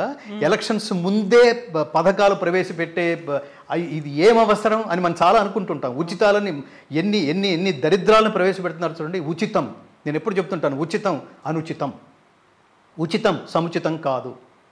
నీ తెలివితేటలను ప్రోత్సహించు అంతే తప్ప నువ్వు ఇంట్లోనే కూర్చో బ్యాంకులో డబ్బులు వేస్తాను అంటే అది ప్రభుత్వాల మానసిక దౌర్బల్యం, ముఖ్యమంత్రుల మానసిక దౌర్బల్యం. వాటిని ఇంట్లో కాలు మీద కాలేసుకుని కూర్చుని తెలివితేటలు ఉపయోగించకుండా, కష్టాన్ని ఉపయోగించకుండా ఇలా తేరగా ఇంట్లో కూర్చుని తినే వాళ్ళ మానసిక దౌర్బల్యం. మీరు వాటిని గట్టిగా మాట్లాడాలి, మోడీని కాదు. అలాగే ఎలక్షన్స్ దగ్గర పడుతున్నాయంటే మీరు ఎన్ని వేల కట్టలు పనిచేస్తుంటారు, కోట్ల కట్టలు పనిచేస్తుంటారు, మద్యం ప్రవహించేస్తూ ఉంటుంది. వాళ్ళని అడగండి. మోడీ అలాంటి పనులు చేయడు. ఆకాశంలోకి ఆకాశం అందుకొనే ధరలొక వైపు, అదుపులేని నిరుద్యోగం ఇంకొక వైపు, అవినీతి బంధు ప్రీతి చీకటి బజారు, అలముకొన్న నీ దేశం ఎటు దిగజారు. పాఠం చూడండి. అవును, మారిందా పరిస్థితి? ఏం మారలేదు. అప్పుడు ఎలాగే ఉందో ఇప్పుడు అలాగే ఉంది. స్వాతంత్రం వచ్చిన తొలినాళ్లలో రూపొందించబడిన అత్యద్భుతమైన పాట వెలుగు నీడల సినిమాలో మహాకవి శ్రీశ్రీ రాసిన పాట. అప్పటికే పదవీ వ్యామోహాలు, కులమత భేదాలు, భాషాద్వేషాలు చెలరేగే నేడు, ప్రతి మనిషి మరి ఒకని దోచుకునేవాడు పర్సంటేజ్ పెరుగుతోంది తప్ప అదేమీ తగ్గట్లేదు. అలాంటి దీంట్లో మోడీ తన కోసం ఎప్పుడు మీకు అసలు మీరు ఒకటి గుర్తుపెట్టుకోండి, ఈ దేశంలో అవినీతి ఎంతో కొంత పర్సంటేజ్ లేని నాయకుడు ఎవడో చెప్పండి. మోడీ అసలు ఆ ఖాతాలకు రాడు కదా. డబ్బు అనేది యాసిడ్ టెస్ట్ అండి. డబ్బు అనేది యాసిడ్ టెస్ట్. డబ్బు, ఐశ్వర్యం, ధనదాహమున కన్నా దారిద్ర్యమే లేదు, ఆత్మతృప్తికి మించిన ఐశ్వర్యమే లేదు. కాబట్టి అతను ఆత్మతృప్తి అనే ఐశ్వర్యవంతుడు మోడీ. నేను ఆయన చూడలేదు. I admire him. కలవలేదా ఇప్పటిదాకా? కలవలేదు. సరే, అలాంటి వాళ్ళు ఎక్కడున్నా వాళ్ళు దూరంగా ఉంటారు. నేను ఏమని చెప్తానంటే వాళ్ళు ఎక్కడున్నా 10 కాలాల పాటు వాళ్ళు సుఖంగా సంతోషంగా వాళ్ళు మనం వెళ్ళిపోయే టైంకి నేను ఈ దేశానికి ఇది చేశానురా అని అనుకుని వెళ్ళిపోవాలండి. ఉన్న కాలంలోనే చచ్చిపోతున్నారు. రెండో టర్మ్ రీచ్ అవ్వటం ఎలా అని ముఖ్యమంత్రులు, రాజకీయ నాయకులు. అలాంటిది ఉన్న కాలంలో, ఏకకాలంలో ఇన్ని పనులు చేస్తున్నాడు ఆయన. అది కేవలం ఆధ్యాత్మికం మాత్రమే కనిపిస్తుందా ప్రపంచానికి? ఒకవేళ కనిపిస్తే దోషం ఏమిటి? అది కూడా చేస్తున్నాడు కదా. ఇందాక చెప్పాను 370 ఆర్టికల్, ట్రిపుల్ తలాక్, ఇతర దేశాలు వెళ్ళటం, ఈ దేశానికి ఆర్థిక సంపత్తిని సమకూర్చుకోవటం, అనేక ప్రాజెక్ట్స్ తీసుకురావటం, ఇతర దేశాల నుంచి పెట్టుబడులు మోడీ వల్ల సాధ్యం కాలేదా? అందుకని ఆయనకి మళ్ళీ ఓటేస్తే ఏమవుతుంది? ఈ ఎలక్షన్స్ ముందు పెట్టాడు, సో వాట్, ఎప్పుడో చేయాలనుకున్నాడు, ఒక 6 నెలల ముందే చేద్దాం అనుకున్నాడు, దీనివల్ల ఓట్లు వస్తాయనుకున్నాడు. రాని ఓట్లు వస్తే ఏమి సుఖం ఆయనకి? మళ్ళీ చెయ్యి. ఇప్పుడు 73 ఏళ్ల వయసులో ఇంకొక 5 సంవత్సరాలు ఉంటే ఇంకా ఆ వయసులో ఇంకా చేయటానికి ఏదో ఇంకా కూర్చుంటాడు, ఇంకా చేస్తాడు, ఇంకా మీటింగ్లు పెట్టుకుంటాడు, ఇంకా దేశానికి ఏదో చేయాలని, దేహానికి కాదు. ఏమి తప్పంటున్నా. అందుకని ఒకడి ఐడియాలజీని కనుక మీరు స్థిరంగా ఒక ముద్ర వేసి భద్రపరచుకోండి. మోడీ మంచివాడు అనుకోండి. ఇంకా అసలు మీకు అందులోంచి మీరు ఆ జోన్లోంచి మీరు బయటికి రావద్దు. ఏది చేసినా విమర్శించే, బాణాలు ఎక్కుపెట్టే దశలో మీరు ఉన్నప్పుడు ప్రతిదీ మీరు రంధ్రాన్వేషణ ధ్యేయంతో ఉన్నవాడు జ్ఞానాన్ని ఎప్పటికీ సముపార్జించలేడు, మంచితనాన్ని ఎప్పటికీ గ్రహించలేడు. అందుకని మోడీ, నేను అది చెప్తున్నాను, మోడీ ఎక్కడన్నా తప్పులు చేసినా అతను సరిదిద్దుకునే అవకాశం మళ్ళీ అతనికే ఇవ్వచ్చు, వేరే పార్టీకి ఇచ్చే అవకాశం లేదు. ఇప్పుడు రాబోయే 1000 ఏళ్ల కాలం అన్నప్పుడు జరగాల్సినటువంటి మార్పులు ఏమున్నాయనుకున్నారు? ఇంతకుముందు ఆకాశాన్ని అంటే ధరలు అన్నాము, లేకుంటే నిరుద్యోగం అన్నాము, వీటితో పాటుగా బోల్డ్ అన్ని అంశాలు ప్రతిపక్షాలు చెప్తూ ఉన్నాయి కదా, వీటిని మీరు సెట్ చేయలేదు కాబట్టి 10 ఏళ్ల కాలం మీకు ఇచ్చాము. సో వై ఓన్లీ మళ్ళీ మోదీ నెక్స్ట్ టర్మ్ మళ్ళీ ఆయనకే ఎందుకు ఇవ్వాలి అనుకున్నప్పుడు? నేను ఇందాక చెప్పిందంతా ఇప్పటిదాకా మనం ఓటు ఎవరికి వేస్తామండి? ఇదంతా మోడీ మీద ఇంటర్వ్యూ జరుగుతున్నట్టుంది. కృష్ణ పరమాత్మ మనం ఎవరిని ఇష్టపడతామండి? స్వార్థం లేకుండా ఉండేవండి. మన దగ్గరికి వచ్చిన ప్రతివాడు నాకేమిటి, ఎవడన్నా మన దగ్గరికి వస్తే వీడి వల్ల నాకేంటి అని ఆలోచిస్తున్నాం అనుకోండి, అది జన్మ కాదు. మన దగ్గరికి ఎవడన్నా వస్తే నీకేంటి, నీకేం కావాలి, మన ఫోన్ చేస్తే ఒక రిసెప్షనిస్ట్లు మాట్లాడతారు, చెప్పండి మీకు ఏ విధంగా సహాయం పడగలను అంటుంటారు చూడండి. అలాంటి వ్యక్తి మోడీ. రేరెస్ట్ పీస్ ఆయన. నేను ఇందాక చెప్పినట్టుగా మీరు 100 సంవత్సరాలు సుఖంగా ఉండండి అంటే 100 కాదు అర్థం. 1000 సంవత్సరాలు, రాబోయే 1000 సంవత్సరాలు అంటే 1000 సంవత్సరాలు ఈయన ఉంటాడని కాదు, దానికి ఏదో ఒక బలమైన పునాది వేస్తాడు. ఇప్పుడు 1000 సంవత్సరాల పాటు ఇప్పుడు ఆ రామ జన్మభూమిలో 1000 సంవత్సరాల పాటు శ్రీరామ దర్శనం ద్వారా ధర్మానికి మనం కూడా ఈ ధర్మ మార్గంలో నడవాలి అనే ఆలోచనలు కొన్ని లక్షల మందికో కోట్ల మందికో డెఫినెట్గా రావా? ఆ వేదిక నుంచి, ఆ భూమి నుంచి రాదా? పవర్ఫుల్ భూమి అది. అట్లా భవిష్యత్తులో మోడీ ఇప్పుడు ఒక్కొక్క టర్మ్ నడుస్తున్న కొద్దీ అంటే చాలా ఆలోచనలు ఉంటాయి. ఎంత మోడీ అయినా 100% దాని ఏమంటారు, ఫోర్స్గా వెళ్ళిపోలేము. చాలా మీటింగ్స్ పెట్టుకుంటాం. ఇది కొంచెం ఆలోచిద్దామండి, దానికి ముందుగా ఇట్లాంటివన్నీ ప్రవేశపెట్టి ఫైనల్గా ఇది చేస్తే బాగుంటుందండి అని ఆయనకి సలహాలు ఇచ్చే ఐఏఎస్లో, ఐపీఎస్లో యంత్రాంగం, బ్యూరోక్రాట్స్, చాలా పెద్ద పెద్ద వాళ్ళు ఉంటారు, ఒక ఎక్స్పీరియన్స్. ఏది అంత తేలిగ్గా టక్క నిర్ణయం తీసేసుకోలేము అట్లా. కాబట్టి ఈ భారతదేశంలో ముఖ్యంగా విద్య, వైద్యం ప్రతివాడికి చాలా అందుబాటులో ఉండాలి. పెరుగుతున్న ధరలని అదుపులో పెట్టగలిగే పరిస్థితి ఏదో ఉండాలి. ఇట్లాంటివి ఏవో ప్లాన్ చేస్తారు. అట్లా మీరు ఇంటలెక్చువల్ ప్రాపర్టీస్ అంటాం ప్రతి స్టేట్లోనూ. ఉదాహరణకి ఇక్కడ నాగేశ్వర్ అని, ప్రొఫెసర్ నాగేశ్వర్, అలాగే జేడి లక్ష్మీనారాయణ. ముఖ్యంగా మన స్టేట్లో ఇంటలెక్చువల్ ప్రాపర్టీస్ అంటే జయప్రకాష్ నారాయణ గారు, ఐఏఎస్. అంటే దేశ సమగ్రత పట్ల ఒక విశేషమైన అవగాహన ఉన్నవాళ్ళు. ఇట్లా ప్రతి రాష్ట్రాల్లోనూ ఉంటారు. సో వీళ్ళందరి ఏమంటారు ఒపీనియన్స్ తీసుకుని దేశం ముందుకెళ్ళటానికి ఏం చేయాలని అడగడంలో నేను పార్టీ అని ఫీల్ అవ్వడతాను. కాబట్టి రాబోయే రోజుల్లో నేనంటే అంటే వీటి పట్ల అంటే ముందు నాకు సమగ్రమైన అవగాహన లేకపోవచ్చేమో కానీ మీరు ఇంకొక టర్మ్ ఇస్తూ ఉండండి. ప్రతి టర్మ్లోనూ ఏదో ఒకటి చేస్తున్నట్టుగానే ఇప్పుడు బంచ్ ఆఫ్ చాలా works he only can do. అతను పదవి కోసం కాదు, పని కోసం పుట్టాడు అతను. మోడీ పదవి కోసం పుట్టల, కర్మ కోసం పుట్టాడు. సో అందుకని నేను మిగతా వాళ్ళేమో ఆ పార్టీలో నేను చెప్తాను, దానికి ప్రతిపక్షంగా నిలబడే పార్టీ ఏమిటి అది అందరికీ తెలిసిందే. పార్లమెంట్లో సీరియస్గా ఒక నిర్ణయాలు జరుగుతూ డిస్కషన్ జరుగుతూ హోరాహోర యుద్ధంలాగా జరుగుతున్న సమయంలో గొరకపెట్టి ప్రతిపక్షం నేత గొరకపెట్టి నిద్రపోగలిగేవాడు ఒకడు ఉన్నాడు. ఏం బాధ్యత ఉంది వీళ్ళకి? హిందూయిజాన్ని ఏమంటారు, ఎక్స్ట్రీమిస్ట్ అని మాట్లాడతాడు అతను. భారతదేశాన్ని కాపాడుకోవడానికి హిందూయిజం అంటే ఐడియాలజీ అండి. Ideology of lord Srikrishna is Bhagavad Gita, ideology of Ramachandra Prabhu is Ramayanam. ఇది పిల్లలకి నేర్పించాలి. ఊరికి దేవుడికి గుడికి వెళ్ళి దండం పెట్టుకోవడం కాదు. వీళ్ళు ఎందుకు చనిపోయిన తర్వాత కూడా బతికారు, అవతారం చాలించిన తర్వాత కూడా ఇన్ని లక్షల సంవత్సరాలు వేల సంవత్సరాలు ఎందుకు బతికున్నారు? సంథింగ్ ఏదో దాని వెనకాల ఏదో ఉంది. దాన్ని అనుసరించేవాడు తప్పెందుకు చేస్తాడు? వీటిని రామాయణ భారతాలని అనుసరించే మహాత్ముడే మోడీ, అందులో సందేహం లేదు. గంగాధర్ శాస్త్రి గారు, ఇప్పుడు అయోధ్య రామమందిర నిర్మాణం తర్వాత కాశీ మధుర బాకీ హే అనేది వినిపించింది. కాశీలో జ్ఞానవాపి మందిరం, తర్వాత మధురాకి సంబంధించి వెరీ లేటెస్ట్గా మోదీ సముద్ర గర్భంలోకి స్కూబా డైవింగ్ చేసి లోపలికి వెళ్ళిన తర్వాత అక్కడ యోగ ముద్రలో కూడా ఉన్నారు. ద్వారకా యుగం, అప్పటి ద్వాపర యుగంకి సంబంధించినటువంటి వాటిని నేను అనుభూతి చెందాను అనుకున్నప్పుడు మీకు ఏమనిపించింది? నేను పైగా కృష్ణుడికి చాలా అటాచ్డ్. కృష్ణులో రెండు ఉన్నాయి. Lord Srikrishna is entertainer with enlightener, entertainment with enlightenment, రెండు క్యారెక్టర్లు కలిసి ఉన్నవాడు శ్రీకృష్ణుడు. అందుకని తల్లులు పిల్లలకి కృష్ణుడి గెటప్ వేయడానికి ఇష్టపడతారు. ఏదో ఊరికే పై నుంచి స్థూలంగా చూసి రాముడు గెటప్ ఎందుకులే, జీవితం అంతా కష్టాలు అని పక్కన పెట్టినా, అంటే అంత లోపలికి వెళ్తే కానీ ధర్మాన్ని ఆచరించడం అన్న తత్వం అర్థం కాదు. కృష్ణుడు అలా కాదు. ఒరే అంతే, చిన్న వాటికి ఫీల్ అవుతాయేంటారా? చిన్న వాటికి ఆత్మహత్య అంటే ఏమిటి? దుఃఖేషు అనుద్విగ్నమనాః సుఖేషు విగత స్పృహః వీతరాగ భయక్రోధాః స్థితధీః మునిః ఉచ్యతే. సక్సెస్ ఫెయిల్యూరు రెండు పాసింగ్ క్లౌడ్స్ లాంటివిరా, వచ్చి వెళ్ళిపోయే చెదిరిపోయే మేఘాలు లాంటివి. అందుకని సక్సెస్ వస్తే మరీ విర్రవీగిపోకు. అలా విర్రవీగిపోయే యాటిట్యూడ్ ఉంటే ఫెయిల్యూర్ వస్తే తట్టుకోలేవు నాన్న. అందుకని తటస్థంగా ఉండు.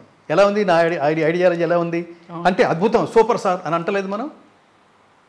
సో అంత పాఠాన్ని ప్రపంచానికి చెప్పినవాడు. కాబట్టి నేను ఎప్పుడు చెప్తుంటాను ఒక list: Edwin Arnold, max Muller, open hammer, Warren Hastings, Einstein, Aldous Huxley, David ఫ్రాలే, ఇంతమంది చప్పట్లు, ఇంతమంది చేత పాశ్చాత్యుల చేత చప్పట్లు కొట్టి ఏమి క్రియేషన్ రా నాన్న, ఏమి స్పీచ్ నీది, ఏమి ప్రీచ్ నీది, ఏమి అవతారం నీది అని వీళ్ళందరి చేత, ప్రపంచం చేత ప్రశంసించబడ్డ శ్రీకృష్ణ పరమాత్మ చేత కట్టబడిన ద్వారక సముద్ర గర్భంలోకి వెళ్తే అది చూడ్డానికి ఒకడు వెళ్తున్నాడంటే ఎంత ఆనందం అండి అది. మా భగవద్గీత, నేను భగవద్గీత అంతా మొత్తం రికార్డ్ అయిన తర్వాత భగవద్గీత ఫస్ట్ కాపీ వచ్చింది, ఇక్కడ పెట్టబడ్డ కాపీ. దాన్ని అంటే అందులోనే ఉంటే ఆనందం తెలుస్తుంది. అది చెప్పాను. మనం సినిమా 2.5 గంటలు మీరు దాంతో తాదాత్మ్యత అంటాం. తాదాత్మ్యత చెందిన వాడికి మాత్రమే ఆ పని విలువ, ఆ పర్టికులర్ సబ్జెక్ట్ విలువ తెలుస్తుంది. ఊరికే కూర్చుని అది ఏదో ఏకల పీకే వాళ్ళకి మీరు ఏం చెప్పినా వాడి కింద ఏదో ట్రోల్ చేస్తూనే ఉంటాడు. దానికేమీ అర్థం ఉండదు.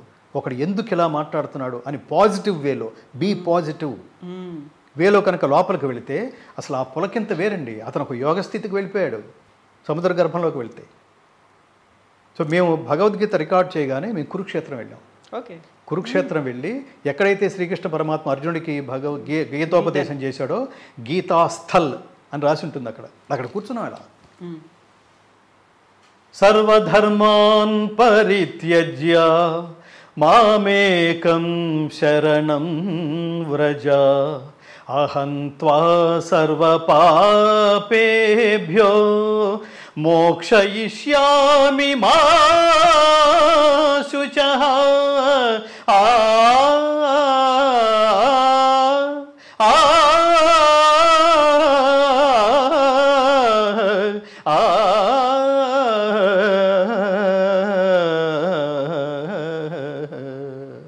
సమస్త కర్మఫలాల్ని వదిలిపెట్టే, నువ్వు చేసే పని తాలూకు ఫలితాన్ని ఈ పని చేసే శక్తినిచ్చిన పరమాత్మకే వదిలిపెట్టు. నీది ఏది కాదు. ఎంత స్పష్టత! అలా కూర్చొని మాట్లాడుతుంటే అలా అక్కడ నేను పాడుతుంటే ఇక్కడ నేను పాడగలిగాను. ఇప్పుడు నేను పాడగలుగుతున్న దాంట్లో ఆర్ద్రత ఎంతో 50%, 60%, 70%, అక్కడ 500%. ఏడుస్తూనే ఉన్నా. ఫీల్ అలా ఉంటుంది. దీంతో సంబంధం లేని వాళ్ళు గుజరాత్కి చెందిన వాళ్ళు, ఆ చుట్టుపక్కల ప్రదేశాలు అది చూడడానికి వచ్చిన వాళ్ళందరూ అక్కడ కూర్చుని వాళ్ళు అసలు తన్మయంతో వాళ్ళు ఏడుస్తున్నారు. అక్కడ చూడడానికి వచ్చిన ఫ్రెంచ్ వాళ్ళు ఆ గీతోపదేశం ఆ సమయంలో మీకు ఆ వీడియో కూడా ఇస్తాను. మీరు ఏం చెప్తే అది స్పష్టంగా అది చెప్పడానికి సిద్ధంగా ఉన్నారు. జర్మనీకి చెందిన వాళ్ళు. చెప్పండి. యత్ర యోగేశ్వర కృష్ణ తత్ర పార్థ ధనుర్ధర తత్ర శ్రీ విజయ భూతి ధ్రువ నీతి మతి మమ. చెప్తుంటే అసలు పులకింతలు. నువ్వు ప్రేమించు, అసలు ముందు ఇష్టపడు. దేన్ని? సబ్జెక్ట్ని. ఏ సబ్జెక్టు? సార్వజనీనమైన సబ్జెక్టు. ఇది మతం కాదు, భగవద్గీత మతం కాదు, ధర్మము జ్ఞానము. ధర్మం అంటే సార్వజనీనమైంది, మతం అంటే ఒక వర్గానికి చెందింది. అందుకని ప్రేమించు నీ దేశాన్ని అంటున్నా. నేను జర్నలిస్ట్గా మీలాగానే నేను ఈనాడులో 12 ఈ ఆవేశం, ఈ స్ట్రైట్గా మాట్లాడడం, సూటిగా మాట్లాడడం ఇదంతా ఎందుకు వస్తుందంటే మీరు ఓన్ చేసుకుంటే ఆ టెంపర్మెంట్ ఉంటుంది. మీరు ఓన్ చేసుకున్న దాన్ని ఇంకోటి ఎవడన్నా మాట్లాడితే మీరు ఉపేక్షించలేరు, యాక్సెప్ట్ చేయరు. వాళ్ళు గట్టిగా సమాధానం ఎవడిష్టమైనట్టు నాలుగు ఏది వస్తే అది మాట్లాడడానికి వీల్లేదు, బుర్రకి ఏది వస్తే అది అలా ప్రవర్తించడానికి వీల్లేదు. ఇవాళ సోషల్ మీడియాలో అలాగే తయారవుతుంది. భగవద్గీత ఎందుకు చదవమని చెప్తామంటే వాడు ఎవడో ఆ మధ్యన నా ఇష్టం అని ఏదో పుస్తకం రాశాట. అట్లా ఎవడో నా ఇష్టం అనేది లేదు అసలు. నీ ఇష్టం వచ్చినట్టు ప్రవర్తిస్తే నీ ఇంట్లో వాళ్ళే ఊరుకోరు. నా ఇష్టం అనుకునేది జంతువులే, మనుషులు కాదు. గుర్తుపెట్టుకోండి. నా ఇష్టం అనుకుంటూ రోడ్ల మీద అన్నీ అపవిత్రం చేసుకుంటూ వెళ్ళిపోయే జంతువుల్లాగా మనిషి అలా ప్రవర్తించకూడదు. సర్వుల ఇష్టమే నీ ఇష్టం కావాలి. అందరికీ ఏం చేస్తే నువ్వు ఏ పనైనా చేస్తే అది సర్వజనామోదయోగ్యంగా ఉండగలగాలి. దాన్ని నా ఇష్టం అని. అంతేగాని జంతు ప్రవృత్తితో నువ్వు ప్రవర్తిస్తూ అది నా ఇష్టం, నా మనసు ఇది చెప్తోంది, ఇది జీవితం అంటే మళ్ళీ జన్మ లేదు, ఇప్పుడు నీ ఇష్టం ఎంజాయ్ అని మాట్లాడుతుంటారే, తోలు తీసేస్తారు. నా ఇష్టం అనుకున్నప్పుడు ఇంకా పోలీస్ వ్యవస్థ కూడా ఉండకూడదు కదా. ఎవడిష్టమైనట్టు వాడు ప్రవర్తిస్తున్నప్పుడు ఇంకా పోలీస్ వ్యవస్థ ఎందుకు?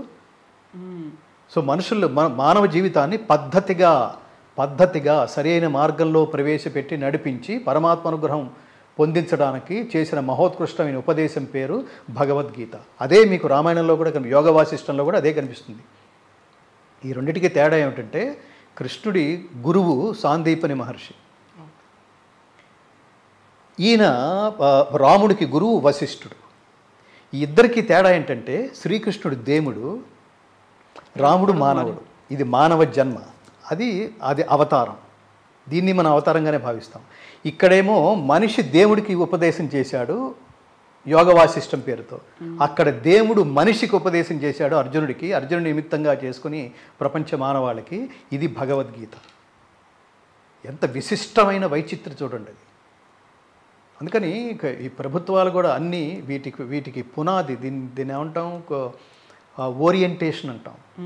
సో రామాయణం కానీ భగవద్గీత కానీ ఈ సందర్భంగా నేను మన వేదిక నుంచి, ఐ డ్రీమ్ వేదిక నుంచి అందరినీ రిక్వెస్ట్ చేస్తున్నా, బాల్య దశ నుంచే పిల్లలకు రోజుకో శ్లోకం తాత్పర్య సహితంగా నేర్పించండి.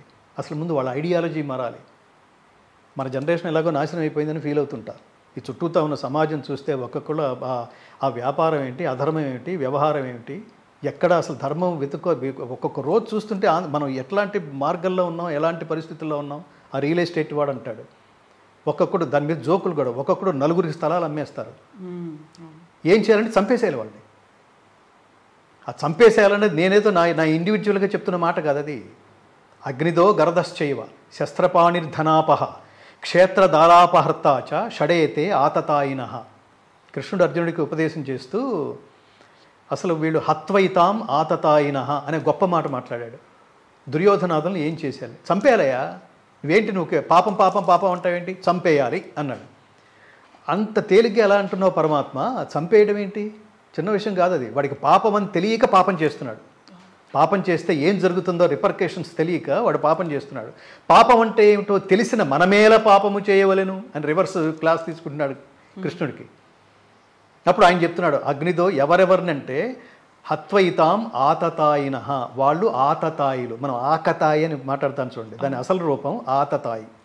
ఆతతాయిల్ని చంపేయాలి. ఆతతాయి అంటే పరమ దుర్మార్గుడు అని అర్థం. ఈ పరమ దుర్మార్గులని ఎవరు ననాలి అంటే ఒక 6 ననాలి అన్నాడు. ఎవరు 6 అంటే అగ్నిదో గరదశ్చైవ, అగ్నిదహ ఇళ్ళకి నిప్పంటించేవాడు, పడుకున్నప్పుడు ఈ ఈ ఈ ఈ వ్యవసాయంలో కూడా ఈ సంక్రాంతి టైంలో ఆ కుప్ప నూర్చే టైంలో పాపం కుప్పంతా అలా వేస్తే అలా పోతుంటారు చూసారా. గరదశ్చే అది అది ఇళ్ళకి ఆస్తులకి నిప్పంటించేవాడు. గరదశ్చైవ, గరద అంటే గరళం, విషంతో వాళ్ళకి అంటే తినే ఆహారంలో విషం కలిపి చంపడానికి ప్రయత్నించేవాళ్ళు, అలా చంపేసేవాళ్ళు. శస్త్రపాణిహి అంటే ఇతరులను చంపడానికి మారణాయుధాయులు ధరించి తిరిగేవాళ్ళు. ధనాపహ, ఇతరుల ధనం అంటే ఏమిటి? ఇతరుల కష్టము అని అర్థం. ధనానికి ఇతరుల కష్టం. ఆ ధనానికి కూడా 3 రకాలైన ప్రయోజనాలు ఉన్నాయి. ఒకటి దానము, ఉత్తమమైంది. దానానికి ఉన్న ప్రయోజనం, దానం చేస్తే ఉత్తమం. ఈవి అంటే భోగం అంటాం. దానము, భోగము, నాశం. భోగం అంటే నీకోసమే నువ్వు ఆ ధనాన్ని నీకోసమే ఉపయోగించుకుంటూ ఆనందించటం. ఇందులో రెండో కేటగిరీ ఉంటుంది, నీచం. నువ్వు భోగం అనుభవిస్తున్న పేరుతో రకరకాల దుర్మార్గపు అలవాట్లతో నాశనమైపోయేట్టుగా ఆ భోగాన్ని అనుభవించటం. నా దగ్గర బాగా డబ్బు ఉంది, నేను మందు కొట్టేస్తుంటా ప్రతిరోజు, నేను 5-6 వేసుకోకపోతే నాకు నిద్ర పట్టదు అని. నీకు బాధ్యత లేదనమాట. నీ మీద ఒక్కసారి సడన్గా పోయావు, దానివల్ల లివర్ నాశనం అయ్యి ఏమవుతుంది? నీ మీద ఆశలు పెట్టుకున్న చుట్టూతో ఉన్న ఆధారపడి మొత్తం మ్యూట్ అయిపోయి మొత్తం ప్రపంచం అంతా నాశనం అయిపోయింది. నీ చుట్టూతో ఉన్న ఆ హక్కు నీకుందే? ఇప్పుడు చెప్పండి, నా ఇష్టం అని ఎవడన్నా అనొచ్చా? నా మీదే ఒక వ్యవస్థ ఆధారపడింది, నేను సరిగ్గా లేకపోతే వ్యవస్థ అంతా నాశనం అయిపోతుంది. నేను ఎలా ఉండాలి? నేను అందుకనే కర్మ చేస్తున్నానంటాడు శ్రీకృష్ణ పరమాత్మ. నేను బద్ధకస్తుల్లాగా నేను కూర్చోలేను, ఎందుకంటే నేను మానవ అవతారం ఎత్తి నన్ను యద్యదాచరితిష్టే శ్రేష్టస్తత్తదేవేతరో జనః సయత్ ప్రమాణం కురితే లోకః తదనువర్తతే. నన్ను అందరూ దైవంగా భావిస్తున్నారు. నేను ఈ ముల్లోకాల్లో నేను పొందవలసింది కానీ పొందదగింది కానీ ఎలాంటి కర్తవ్యం నాకు లేదు. అయినా సరే నేను కర్మలు చేస్తున్నా. ఎందుకు చేస్తున్నానంటే నేనే చేయకపోతే అంతటి వాడే చేయకుండా ఇంట్లో బద్ధకస్తులాగా రెస్ట్ తీసుకుంటుంటే మేమెందుకు చేయాలని సాధారణమైన ప్రజ సర్వనాశనం అయిపోతారు, లోకాలన్నీ నాశనం అయిపోతాయి. అందుకని నాకు అవసరం లేకపోయినా కర్మ చేస్తున్నా. ఎలా చేస్తున్నా? ధర్మ మార్గంలో చేస్తున్నా. ఎవరికి సపోర్ట్ ఇస్తున్నా? ధర్మజ్ఞులకు మాత్రమే సపోర్ట్ ఇస్తున్నా. కాబట్టి ధనానికి భోగము, దానము, భోగము, నాశం. నాశనం అంటే వాడు డబ్బు తగలేస్తూ ఉంటాడనమాట. డబ్బు ఖర్చు పెడితే నెససరీ, డబ్బు తగలేస్తే లగ్జరీ. కాబట్టి అగ్నితో గరదశ్చైవ శస్త్రపాణి ధనాపహ, ఇతరుల ధనాన్ని ఇతరుల కష్టాన్ని దోచుకునేవాడు. క్షేత్ర దారాపహర్తాచ, క్షేత్రం అంటే భూములు కబ్జా చేసేవాడు. ఇప్పుడు రియల్ ఎస్టేట్లో జరుగుతుంది చూడండి, భూములు కబ్జా చేసేవాళ్ళు. వాడు రాజకీయ నాయకుడు అయిపోతే వాడు పవర్ఫుల్ అనమాట. ఈ జనాల పవర్ అంతా వాడికి తీసుకెళ్ళి కష్టపెడితే వాడు ఒకసారి చెక్ చేసుకోవాలి. ఇదంతా అక్రమంగా నా జేబులోకి ₹1 వచ్చినా అది అవతల వాడి ఉసురు నా తర్వాత తరాల మీద కూడా దాని ప్రభావం చూపించి మేము నాశనం అయిపోతాం అనేది తెలుసుకోవాలి వాళ్ళు. వాడు డబ్బిస్తే కానీ వాడు పని చేయడరా అని అనుకోండి. మీరు గవర్నమెంట్ నుంచి శాలరీ తీసుకుంటున్నారు కానీ అవతల వాడి నుంచి డబ్బు ఎక్స్పెక్ట్ చేస్తున్నారు. దేనికది? జ్ఞానం లేకపోవటం వల్ల. ఆ జ్ఞానం అంతా ఎక్కడుంది? భగవద్గీతలో. ఈ తప్పెవరిది? తల్లిదండ్రులది. చూసారా? దీని రూట్ కాజ్లోకి వెళ్తే అమ్మా నాన్న చాలా అసలు ముందు మన ఇంట్లో జరగాల్సింది జరగట్లా. అమ్మా నాన్న వాళ్ళు బిజీలో ఉన్నారు. ఈ బిజీలోంచి రిలీఫ్గా ఏమంటారు రిలాక్స్ కావడానికి ఆ సాటర్డే సండేస్ పేరుతో ఎక్కడెక్కడికో వెళ్తున్నారు, ఏమేమిటో తింటున్నారు, వాటిని ఎంజాయ్మెంట్ అనుకుంటున్నారు. ఇవి ఏవి అసలు వీటిలో ఏది స్పష్టత లేదు. అయితే గంగాధర్ శాస్త్రి గారు, ఇప్పుడు మీరు భగవద్గీత ఫౌండేషన్ నుంచి చేసినటువంటి ఒక ప్రచారం కావచ్చు, దీనికి సంబంధించి ఒక ప్రపంచవ్యాప్తంగా ప్రతి ఒక్కరికి రీచ్ అవ్వాలి, ఇప్పుడు జరుగుతున్నదంతా మారాలి అనుకుంటున్నారు. గీతాసారం ఎవరికి చెందాలి, ఎందుకోసం చెందాలి అని మీరు ఇంత పెద్ద క్యాంపెయిన్ చేస్తున్నప్పుడు అది రీచ్ అయింది కదా? చాలా వరకు చాలా రీచ్ అయింది. చాలా ఆచరిస్తున్నారా? ఎస్. ఇది మనకు సంబంధించింది కాదు. ఆచరించడం అంటే మీరు ఆచరిస్తున్నారా? గురువుకి గురు ధర్మం చెప్పడం బోధించడం వరకే, అంతే. ఆచరించటం నీ ధర్మం, లేకపోతే నీ కర్మం. మత్తు వదలరా నిద్దుర మత్తు వదలరా. కృష్ణుడు భీముడికి ఉపదేశం చేస్తూ చెప్పటం నా ధర్మం, వినకపోతే నీ కర్మం అన్నాడు చూడండి. అంతే. మనుష్యాణం సహస్రేషు కశ్చిద్ యతతి సిద్ధయే యతతామపి సిద్ధానాం కశ్చిన్మాం వేత్తి తత్వతః. ఎవడు ఎంత గొప్పగా ఉపన్యాసాలు చెప్పినా కోట్ల మందిలో ఒక్కడు మాత్రమే జ్ఞానం కోసం ట్రై చేస్తాడు. అలా మళ్ళీ ట్రై చేసేవాళ్ళు ఒక్కడు మాత్రమే నిలబడతాడు. ఇది కృష్ణుడు అంటాడు. భగవద్గీత ఫౌండేషన్ పెట్టిన తర్వాత మేమే భగవద్గీతగా భావించి ఇది ప్రతి ఒక్కరికి చేర్చాలనే సిన్సియర్ లక్ష్యం, త్రికరణ శుద్ధిగా ఈ లక్ష్య మార్గంలో వెళుతున్నప్పుడు మేము ప్రాథమికంగా భగవద్గీత ఫౌండేషన్ వెళ్ళిన ప్రతి చోట భగవద్గీత జీవన గీత, మరణ గీత కాదు, దశాబ్దాల తరబడి ఇస్తున్న స్లోగన్ని చాలా చోట్ల మేము ఊళ్ళకు వెళ్తే మాకు ఏమంటారు ఒక అగణితమైన అసమానమైన ఒక ఫౌండేషన్, ఒక కీర్తి లభించింది. దీని పర్పస్ నెరవేరుతోంది, దీని బీజాలు బలంగా నాటుకుంటున్నాయి. నేను కనిపించిన ప్రతి వాళ్ళు మీరు గురుగారు మీరు ఆ మాట చెప్పారు, మేము మా ఊళ్ళో ఎక్కడ మరణ సమయాల్లో భగవద్గీత వినిపించినా మేము అక్కడికి వెళ్ళి వాళ్ళని ఎడ్యుకేట్ చేసి అక్కడి నుంచి తీయించేస్తున్నాం. మీరు చెప్పిన తర్వాత మేము భగవద్గీత చదువుతున్నాం.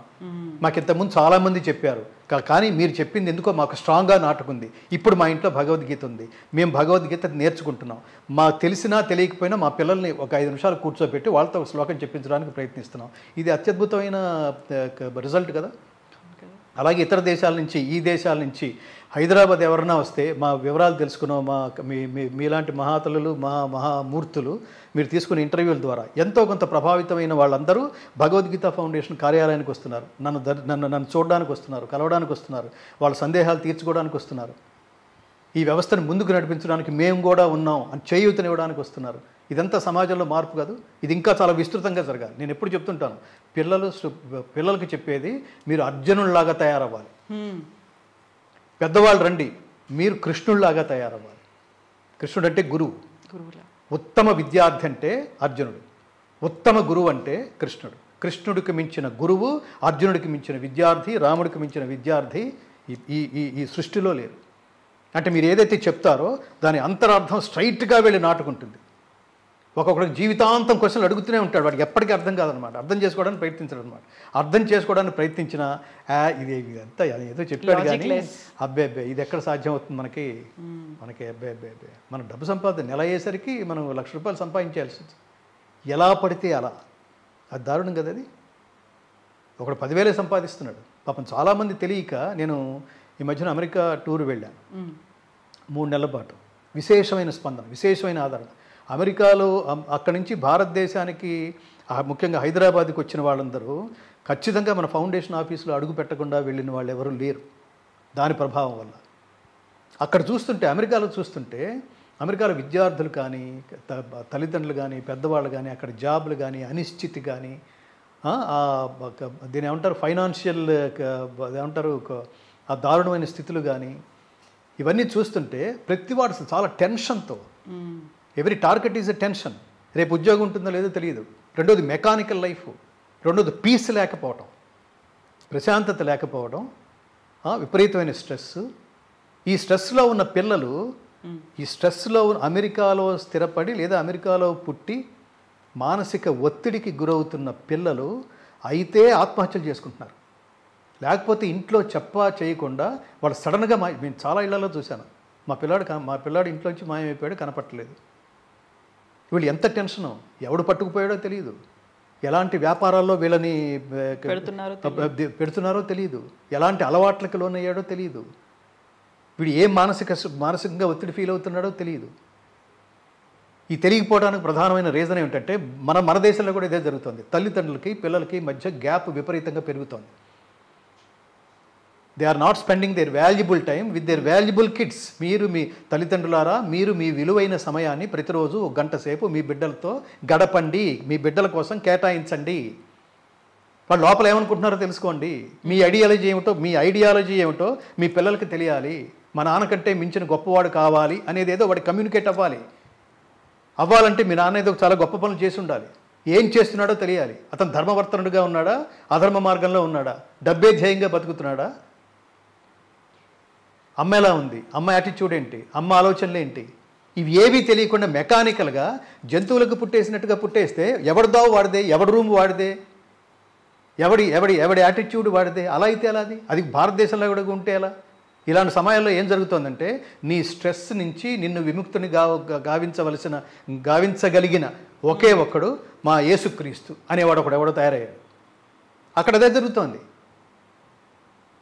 మా చర్చికి తీసుకెళ్తాను రా, అక్కడ నీ తరఫున ప్రార్థన చేస్తాను రా, నీ కష్టాలన్నీ పటాపంచలు అయిపోతాయి అని ఇంకొక మతం ఇలాంటి వాళ్ళని గ్రాప్ చేసే ప్రయత్నం చేస్తుంది. ఎందుకని నీ మతాన్ని కాపాడుకోవట్లేదు.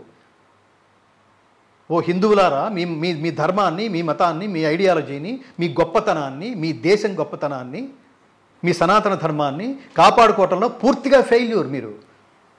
నేను అది చెప్తున్నాను. అది ఎక్కడో బలంగా మొదలవ్వాలి. ఊరికే గుడికి వెళ్తున్నాం, బొట్టు పెట్టుకుంటున్నాం, హిందూ అయిపోతావా? ఆ దేవుడు ఐడియాలజీ ఏమిటో తెలుసుకో, వెంకటేశ్వర స్వామి ఆ చరిత్ర ఏమిటో తెలుసుకో, అందులో ధర్మం ఏమిటో తెలుసుకో. రామ జన్మభూమికి వెళ్ళావు, నువ్వు వెళితే ఎంత, వెళ్ళకపోతే ఎంత?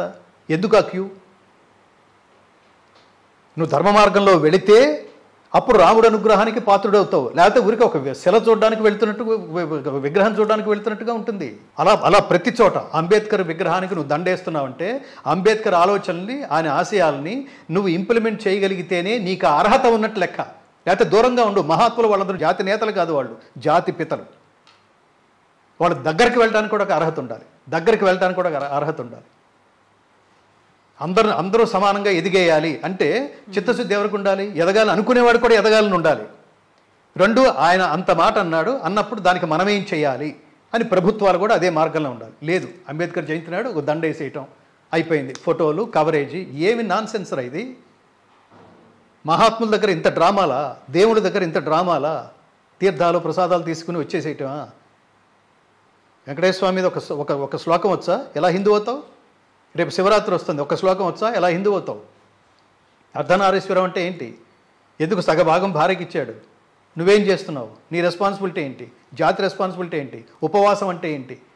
ఇవన్నీ తెలుసుకుంటున్నావు, దాన్ని ఇంప్లిమెంట్ చేస్తున్నావా? లేనప్పుడు అంతే.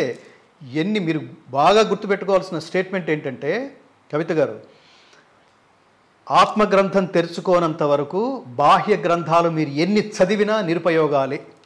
వేల పుస్తకాలు, లక్షల పుస్తకాలు చదివాను అంటాడు. ఎందుకు చదివి? ఆత్మగ్రంథం తెరుచుకున్నంత వరకు, ఆ జ్ఞానం లేనంత వరకు. ఏది బట్టి పట్టి అప్పచెప్పడానికా? అది చెప్పేది. అందుకని ఈ ఆవేశం అనేది వెలువ. మీరు రామాయణం మీరు తీగలాగితే డొంకంతా కదులుతా అనేది ఒక సామెత. కానీ మీరు రామాయణం లాగినా, రామాయణంలో ఒక్క శ్లోకం లాగినా, తదున్నసం పాండురదంతమవృణం శుచిస్మితం పద్మపలాశలోచనం ద్రక్ష్యే తదార్యావదనం కదానువహం ప్రసన్న తారాధిపతుల్య దర్శనం. వాళ్ళు యోగులు, వాళ్ళు మహాత్ములు, వాళ్ళు పుణ్యపురుషులు, వాళ్ళు తపస్సులు, వాళ్ళు దైవాలు. వాళ్ళు ప్రార్థించు, నేను కూడా నీ మార్గంలో బలంగా నడిచే ఎన్ని కష్టాలు ఎదురైనా ధర్మ మార్గం తప్పని విధంగా నన్ను అనుగ్రహించు అని విభీషణుడు నీకేం కావాలని అడిగితే శ్రీరాముడిని అడిగితే శ్రీరాముడు తథాస్తు అన్నాడు. శ్రీరాముడి నుంచి తను పొందిన వరం అది. జీవితంలో ఎన్ని కష్టాలు ఎదురైనా ధర్మ మార్గాన్ని వీడని ఆత్మశుద్ధిని, ఆత్మస్థైర్యాన్ని, మనోబలాన్ని నాకు ఇవ్వు మహాత్మా అన్నాడు. ఇప్పుడు చాలా వరకు స్కూల్స్ కాంపిటీషన్స్ని కండక్ట్ చేస్తున్నాయి భగవద్గీత శ్లోకాలని రిసైట్ చేయడానికి. ఆ తర్వాత వాట్సాప్ గ్రూపులు కూడా చాలా వచ్చాయి, రోజుకొక భగవద్గీత శ్లోకమైనా నేర్చుకోండి అనే దాంట్లో.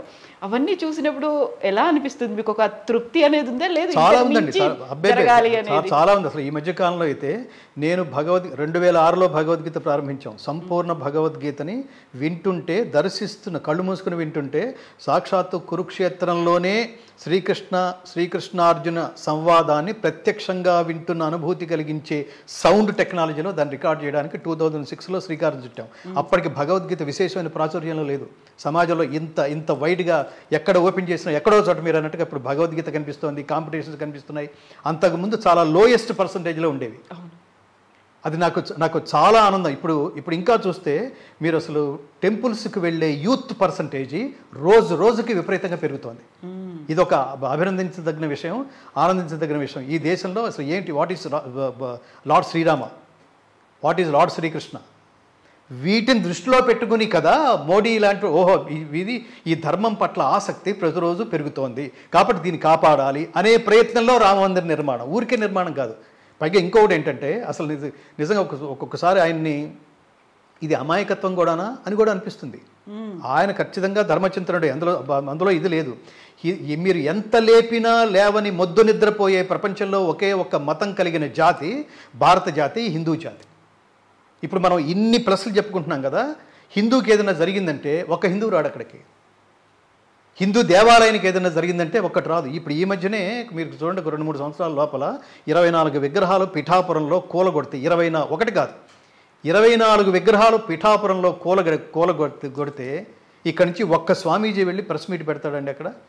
లోకల్గా ఉన్న హిందువులు మరణించారా, జీవించి ఉన్నారా?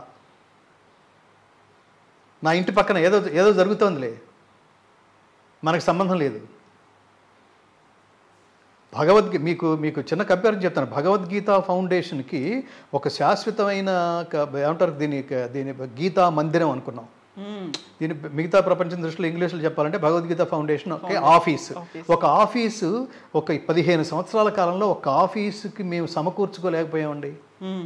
ఇప్పటికీ రెంట్ కట్టడం ఎలా అని ఆలోచించే దశలో ఉన్నాం.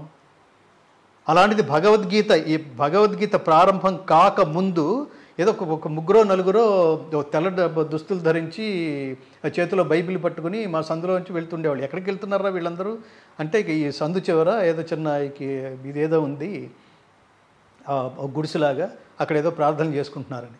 ఓహో ఇక్కడుందా అనుకునేవాళ్ళం. విత్ ఇన్ నో టైమ్ 2-3 ఇయర్స్లో పెద్ద బిల్డింగ్, పెద్ద సిలువ. ఈ వెళ్తున్న వాళ్ళందరూ పేదవాళ్ళు. అసలు ఎలా అసలు ఇవి సాధించుకోగలుగుతున్నారు? ఎలా హిందూయిజం ఇంత ఇంత ఇంత ఇంత దారుణమైన స్థితిలో ఉంది? హిందువులు హిందూయిజాన్ని కాపాడుకోలేని మానసిక దుర్బలత్వంలో ఉన్నారు కవిత గారు. ఇది చాలతలేదు. ఇప్పుడు కోట్ల మంది, మీరు తిరుమల వెళ్ళండి, కోట్ల రూపాయల ఆదాయం. ఇంకో చోటకి మీరు ఏ హిందూ స్థలమైనా, ప్రార్థనా స్థలానికైనా మీరు వెళ్ళండి, ఏ గుడికైనా వెళ్ళండి, అసలు విపరీతం అనమాట. ఇదంతా భక్తే. వీళ్ళు పర్యాటకుల్లాగా వెళుతున్నారా, భక్తులని మొదటితో వెళుతున్నారా అంటే వాళ్ళు ఖచ్చితంగా పర్యాటకులనే మనకు ఆందోళనకరమైన ఏమంటారు సమాధానం దొరుకుతుంది. ఇంకోటి కూడా ఉంది కదా, పాప భీతితో కూడా దేవుడికి విరాళంగా ఇస్తున్నారు, లేకుంటే దక్షిణ. దానివల్ల ఎందుకు పోతుంది? అది ఎవడు చెప్పాడు? అది ఏ శాస్త్రంలో ఉంది?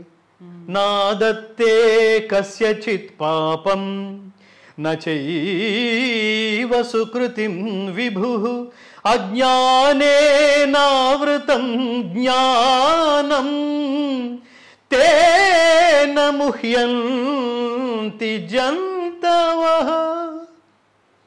భగవద్గీతలో 6వ అధ్యాయం. పాపం పుణ్యం అన్నారు మీరు. దేవుడి గుళ్ళో ఇంత వేస్తే ఆయన అట్లా తొంగి చూసి ఓ బాగా వేశాడు, ఒరే నీ పాపాలు మొత్తం నెక్స్ట్ టైం కొంచెం ఎక్కువ వెళ్ళరా ఒరే అంటాడేమోనని. ఎవని పాపపుణ్యములను పరమాత్మ స్వీకరింపడు, అది భగవద్గీత చెప్తాను. నీ పాపం నీ అకౌంటే, నీ పుణ్యం నీ అకౌంటే. 2 ఫలితాలు నువ్వు అనుభవించాల్సిందే. అది ఎలా తెలుసుకుంటావు? ఇప్పుడు నువ్వు సంతోషం అనుభవిస్తున్నావంటే ఒకప్పుడు నువ్వు ఆచరించిన ధర్మ ఫలం అనుభవిస్తున్నట్టు లెక్క.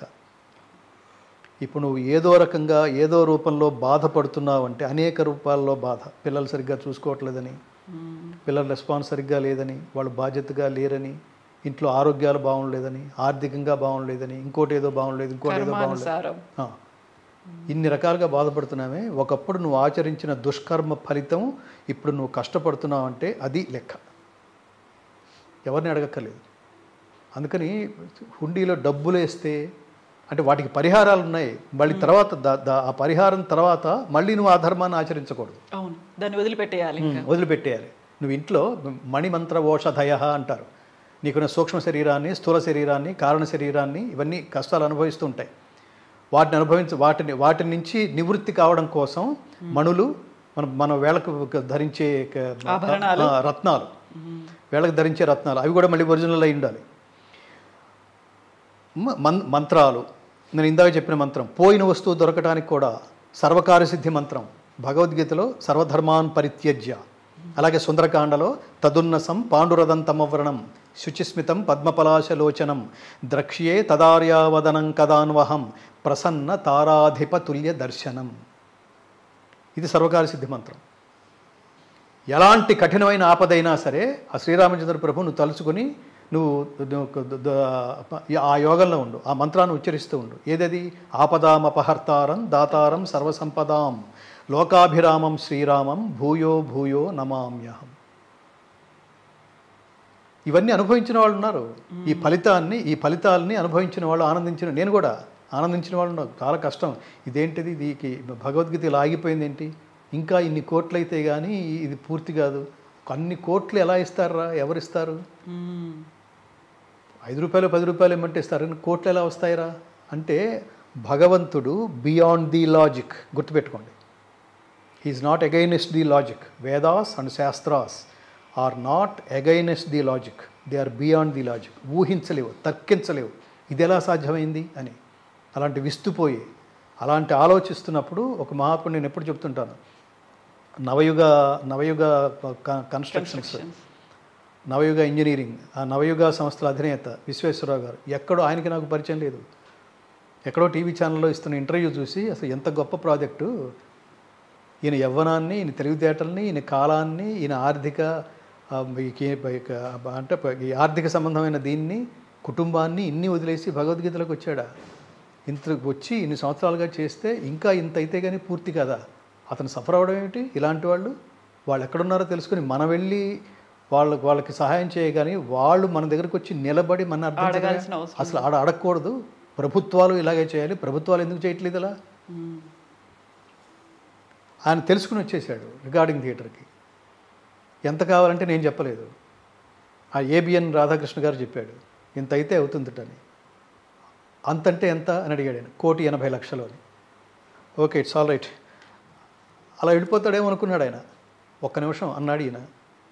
ఫోన్ చేస్తే బయట నుంచి ఒక సింగిల్ చెక్ తీసుకొచ్చి ఇచ్చి నమస్కారం చేసి, నా పేరు కూడా వేయద్దు, పబ్లిసిటీ కోసం చేయట్లేదు, ఇలాంటి దైవ కార్యం ఆగడానికి వీలు లేదు. మీరు గొప్పవాళ్ళు ఉన్నారా లేదా చెప్పండి, ధర్మం ఉందా లేదా చెప్పండి, మీరు లోకహితం కోసం పనులు కనుక చేస్తే లోకం స్పందిస్తుందా లేదా చెప్పండి. ఏ రూపంలో స్పందిస్తుందో తెలియదు. సో అందుకని నేనేమంటానంటే ఈ పబ్లిసిటీ ఇవన్నీ చూస్తుంటే, ఇప్పుడు ఇంకొకటి, మీకు వాట్సాప్లో హిందూయిజం చాలా బలంగా ఉందని వాట్సాప్లో మెసేజ్లు ఫార్వర్డ్ చేసుకోవటం వల్ల మనం నిర్ణయించలేము. ఇది అక్కడే ఆగిపోయింది. నేను ఆందోళన పడుతుంది ఏంటంటే, హిందువుని ఒక్క మాట అంటే వాళ్ళు ఊరుకోర్రా అనే పరిస్థితిలో హిందువులు ఉండాలి. అలా లేరు, అది దురదృష్టం. ఏమన్నా సరే ఈ చెవిత విని ఆ చెవిత వదిలేసేయటం. మన ముందే ఏమైనా అనగలడు, మన ముందే ఏమైనా అని మన ముందే తిరగలడు. మనదనుకోవటం లేదు.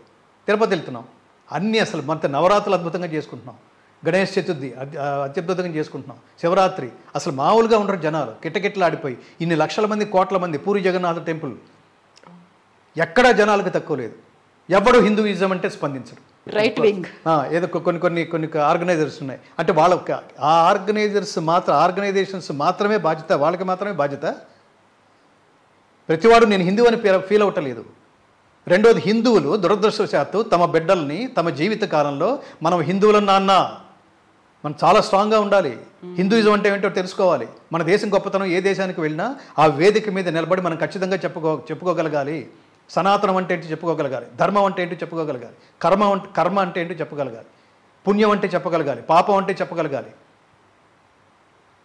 ఇలా చెప్పలేకపోవటం వల్లే వీళ్ళల్లోంచే, ఇలా ఏ స్పిరిచువల్ ఎడ్యుకేషను లేని జాతిలోంచే ఒక రాజకీయ నాయకుడు పుడుతున్నాడు, ఒక పోలీస్ ఆఫీసర్ పుడుతున్నాడు, ఒక పోలీస్ వ్యవస్థ పుడుతోంది, ఒక లాయర్ పుడుతున్నాడు, ఒక డాక్టర్ పుడుతున్నాడు. పుట్టి ఏం చేస్తున్నారంటే వాళ్ళ కోసమే అనుభవిస్తున్నారు జీవితం అంతా.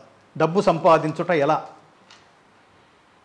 తల్లి గర్భము నుండి ధనము తేడెవ్వడు, వెళ్ళిపోయేడినాడు వెంటరాదు, లక్షాధికారైన లవణమన్నమే గాని మెరుగు బంగారము మింగబోడు. ఎప్పుడో ఒక విషయం చెప్తుంటాను. కోట్లు కుప్పలు వేసుకుని మనం టీవీలో కూడా చూస్తుంటాం. వాడు అక్కడే కూర్చుని ఇట్లా పెట్టి కూర్చున్నాడు. వాడు కోట్లు లెక్క పెడుతున్నారు ఏసీబీ వాళ్ళు. అక్రమ సంపాదన, అవినీతి. వాళ్ళు వీడి ముందు లెక్క పెడుతుంటే ఎందుకు ఈ కర్మ అంటున్నా నేను. వాడు ఇలా పెట్టి కూర్చుని ఉన్నాడు. వాడు ఏనాడు ఇట్లా ధనదాహం అన్నాము, ధనదాహమున కన్నా దారిద్ర్యమే లేదు. వీడు డబ్బున్న దరిద్రుడు అనమాట. వాడు ఎప్పుడు మంచి కార్యాల కోసం, ధర్మ కార్యాల కోసం ఎప్పుడు ఖర్చు పెట్టాల. మన తల్లిదండ్రులు బిడ్డలకి మన గీత చెప్తుంది, మూడు పుణ్యకర్మల్ని ప్రతివాడు ఆచరించి తీరవలసిందే. మొదటిది యజ్ఞం, రెండవది దానం, మూడవది తపస్సు. యజ్ఞదాన తపః కర్మ నత్యాజ్యం కార్యమేవ తత్, యజ్ఞోదానం తపశ్చైవ పావనాని మనీషిణాం. యజ్ఞము, దానము, తపస్సు ముఖ్యంగా ప్రతివాడి జీవితంలోనూ ఆచరించవలసిన 3 పుణ్యకర్మలు.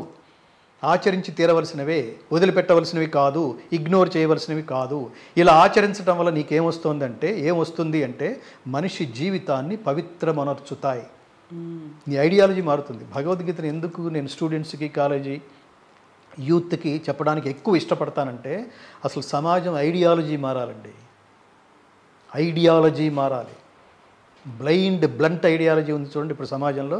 మనం పుట్టడం, తెలివితేటలు సంపాదించుకోవటం, చదవటం, ఉద్యోగం సంపాదించడం, బాగా డబ్బు సంపాదించడం, వీకెండ్స్. అసలు వీకెండ్ ఏమిటండి? ఇండియాలో అన్ని స్ట్రాంగ్ ఎండ్స్ కదా. ఈ వీకెండ్ అనే పేరు ఏమిటి? ఈ వీక్నెస్ ఏంటంటున్నా? దాని పేరుతో ఎంజాయ్ చేయటం, దాన్ని ఎంజాయ్ అనుకుంటున్నాడు. ఏది పడితే తినటం, ఏది పెడితే తినటం, ఎప్పుడు పడితే ఎప్పుడు తినటం, ఎప్పుడు పెట్టేసినా తినేయటం. యుక్తాహార విహారస్య యుక్తచేష్టస్య కర్మసు. నిన్ను నువ్వు గౌరవించుకోవటంలో భాగాలు ఇవన్నీ. శుచిత్వం, రుజుత్వం, ఓర్పు, చిత్తశుద్ధి, అహంకారం లేకుండా ఉండటం, మమకారం లేకుండా ఉండటం. అందుకని ఇది పర్సనాలిటీ, సైకలాజికల్గా నీ పర్సనాలిటీ డెవలప్మెంట్ బుక్ అని భగవద్గీతకి ఎందుకు పేరు వచ్చిందంటే ఇందుకనే. ఇవన్నీ చూడండి ఎంత గొప్ప పదాలు. అశాశ్వతమైనవి రెండు నీ డిక్షనరీలోంచి తీసేయి. ఆ రెండు పదాలు ఏమిటంటే నేను, నాది. ఎందుకు తీసేయాలి? ఈ రెండు శాశ్వతం కాదు కనుక. నేను పోవాల్సిందే, నాది పోవాల్సిందే. నాతో రాకపోగా నీ తర్వాత రెండో జనరేషన్, మూడో జనరేషన్ వాడు ఒక బద్దగస్తుడు, ఒక దరిద్రుడు ఎవడో పుడతాడు, ఇర్రెస్పాన్సిబుల్ ఫెలో. వాడు మొత్తం సర్వనాశం చేస్తాడు నీ ఆస్తిని. వాడి కోసం ఎందుకు నువ్వు ఇంత తగలేసి జీవితం అంతా ఈ తెలివితేటల్ని, కాలాన్ని, కష్టాన్ని ఖర్చు పెట్టి ఇంత సొమ్ము ఒక వ్యవస్థ కోసం ఖర్చు పెట్టు, మంచి వాళ్ళ కోసం ఖర్చు పెట్టు. రోడ్ల పక్కన పాపం చెత్త ఏరుకునే వాళ్ళు ఉన్నారు, ఎడ్యుకేషన్ లేక. 10 మంది కళ్ళల్లో ఆనందం చూడు. నీకు నేను ఎప్పుడు చెప్తుంటాను, నీకు 2 పిల్లలు అయితే 2 పిల్లలు కాదు 3 అనుకో, ఒక అనాథం తీసుకో, వాడిని కూడా చూడు, వాడు ట్రై చేయి, వాడికి డబ్బు ఇచ్చి అదే చదువు చెప్పించు. అప్పుడు నీ 2 పిల్లల కంటే ఎక్కువ కృతజ్ఞత ఎక్స్ప్రెస్ చేసేది వాడే. నీకు పుట్టిన వాళ్ళకి నువ్వు పోషించడం అనేది పెద్ద, అది ఎవరైనా చేస్తారు అని కూడా అంటాడు వాడు. కాస్త తేడా వస్తే వాడికి ఏం అవసరం, నాన్నగారు అమ్మగారు అని వాడు ఏడు చేస్తాడు. వాడు అసలు మనకి తెలియని వాడు మన కాళ్ళ మీద పడి నాన్నగారు నా జీవితానికి ఎంత సహాయం చేశారు, నాన్నగారు అమ్మ అంటుంటే ఆనందం చూడండి. ఇంకొన్ని దత్తత తీసుకోండి, ఇంకొన్ని చదివించండి. ఆ చదువు కూడా ధర్మబద్ధమైన చదువు. ప్రతి చోట, అసలు ప్రతి స్కూల్లో. నేను భారత ప్రభుత్వాన్ని, ఈ సందర్భంగా నేను మోడీ గారిని, బీజేపీ ప్రభుత్వాన్ని, ఇప్పటికే ఈ మార్పు ఎక్కడ మొదలైంది కానీ 1000 ఏళ్ల పాటు ఉండేటువంటి నిర్మాణం అదేంటంటే ప్రతి పాఠ్యాంశంలోనూ భగవద్గీతని చేర్చండి. ఇది మతానికి సంబంధించింది అని ఎవడన్నా మాట్లాడే అవకాశం లేని శ్లోకాలని మాలాంటి వాళ్ళు చాలామంది చెప్తారు. ఎంత ఇదే యద్యదాచరతి శ్రేష్ఠః తత్తదేవేతరో జనః సయత్ ప్రమాణం కురుతే లోకస్తదనువర్తతే.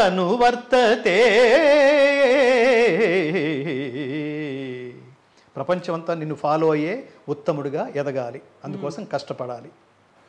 ఇది భగవద్గీత. ఇందులో మతం ఎక్కడ ఉందా? టీచరు స్టూడెంట్ మధ్య సంవాదమే. ఓ టీచరు స్టూడెంట్కి మంచి బుద్ధులు, విద్యాబుద్ధులు నేర్పిస్తున్నాడు. ఎలా ముందుకు వెళ్ళాలి చెప్తున్నాడు. కర్మణ్యేవాధికారస్తే మా ఫలేషు కదాచన మా కర్మ ఫలహేతుర్భూ మాతే సంగోస్త్వకర్మణి. డ్యూటీ సిన్సియర్గా చేయి. దాని ఫలితం, దాని రిజల్ట్ మీద దృష్టి పెట్టకు. రిజల్ట్ మీద దృష్టి పెడుతున్నావు అంటే పని నుంచి డైవర్ట్ అవుతున్నావు అని అర్థం. డైవర్ట్ అవ్వద్దు, పని మీదే కాన్సంట్రేట్. అందుకని ఫలితం ఆశిస్తాడు ఎవడు? ఫలితం ఆశించకుండా ఎందుకు చేస్తాడు? అయితే ఫలితం సరిగ్గా రావాలంటే ముందు పని సరిగ్గా చేయాలి కదా. అందుకని పని ఇష్టపడి చేయి, కష్టపడి చేయకు. కష్టపడి చేస్తే హెల్త్ పాడవుతుంది, ఇష్టపడి చేస్తే హెల్త్ పెరుగుతుంది, సుఖం ఇస్తుంది, ఆనందం ఇస్తుంది, ఆరోగ్యాన్ని ఇస్తుంది. ఇష్టపడి చేసే పని, కష్టపడి చేసే పని ఈ మూడింటిని నాశనం చేస్తుంది. స్ట్రెస్ పెరుగుతుంది, రోగం పెరుగుతుంది. అందుకని టార్గెట్ని ఎత్తుక్కోకు. నువ్వు పని సిన్సియర్గా చేస్తే ఆటోమేటిక్గా you will reach your target. Target చేరుకున్న తర్వాత ఇదంతా నాదే అని కాలు ఎగరేయకు. సకాలంలో ఈ తెలివితేటలు ఆ టైంకి నీ బుద్ధి పని చేసింది. గుర్తుపెట్టుకోండి, బుద్ధి ఎప్పుడు సరిగ్గా పనిచేయాలి కదా. ఒకసారి పని చేస్తుంది, ఒకసారి పని చేయదు. ఒకసారి ఇంట్రెస్ట్ ఉంటుంది, ఒకసారి ఇంట్రెస్ట్ ఉండదు. ఒకసారి చాలా ఉత్సాహంగా ఉంటుంది, ఒకసారి చాలా డిప్రెసివ్ కండిషన్లో ఉన్నట్టుగా అనుకూలించవు. ఏంట్రా అలా ఉన్నావు, నిన్నట్లాగా లేవు అంటే ఏం లేదు లేరా అంటాడు వాడు. ఏం లేదంటే చెప్పు అని. ఏంటో తెలియట్లేదురా, ఏంటో బాగుండలేదు అంటాడు. మనకే తెలియదు. ఆ టైంలో వర్క్ ఇవ్వండి వాడికి, సరిగ్గా చేయగలడా? ఆ రిజల్ట్ రాదు. అంటే ఏది నీతో ఉండదు, ఏది ఎల్లకాలం ఒకే రకంగా నువ్వు ప్రవర్తించలేవు. అందుకని నీ బుద్ధి పనిచేసిందంటే, సక్సెస్ అయ్యావంటే అది leave it to the God. అది పరమాత్మదని భావించు. మరి అన్ని నేను కష్టపడి చేసే పనులన్నీ పరమాత్మకే అని క్రెడిట్ అంతా వాడికే ఇస్తే ఇక మరి నేనెందుకు అనే ఆలోచన వచ్చి విత్డ్రాయల్ టెండెన్సీని పెంచుకోకు, తటస్థంగా ఉండాలి. ఇది సైకలాజికల్ అంటే పర్సనాలిటీ డెవలప్మెంట్, సైకలాజికల్ ట్రీట్మెంట్. అది భగవద్గీత. ఏ పని చేసినా ధర్మబద్ధంగా చెయ్యి, త్రికరణ శుద్ధిగా చెయ్యి, ఫలితం పరమాత్మకి అర్పించి చెయ్యి, స్వార్థం మాని చెయ్యి, లోకహితం కోసం చెయ్యి. పనిచేసే పద్ధతి ఇది భగవద్గీత తాత్పర్యం. భగవద్గీత గురించి ఎంత మాట్లాడుకున్నా అసలు తనివి తీరదు, అనంతం. అండ్ గంగాధర శాస్త్రి గారితో మాట్లాడినప్పుడు కూడా అంతే, టైము తెలియదు, తెలుసుకోవాల్సినవి చాలా ఉన్నాయి అని అనిపిస్తుంది. మళ్ళీ మనం మాట్లాడుకుందాం బోల్డ్ అనే విషయాల గురించి. మీ నుంచి తెలుసుకోవాల్సిన అవసరం చాలా. ధన్యవాదాలు. జై శ్రీకృష్ణ. హరే కృష్ణ. జై శ్రీకృష్ణ.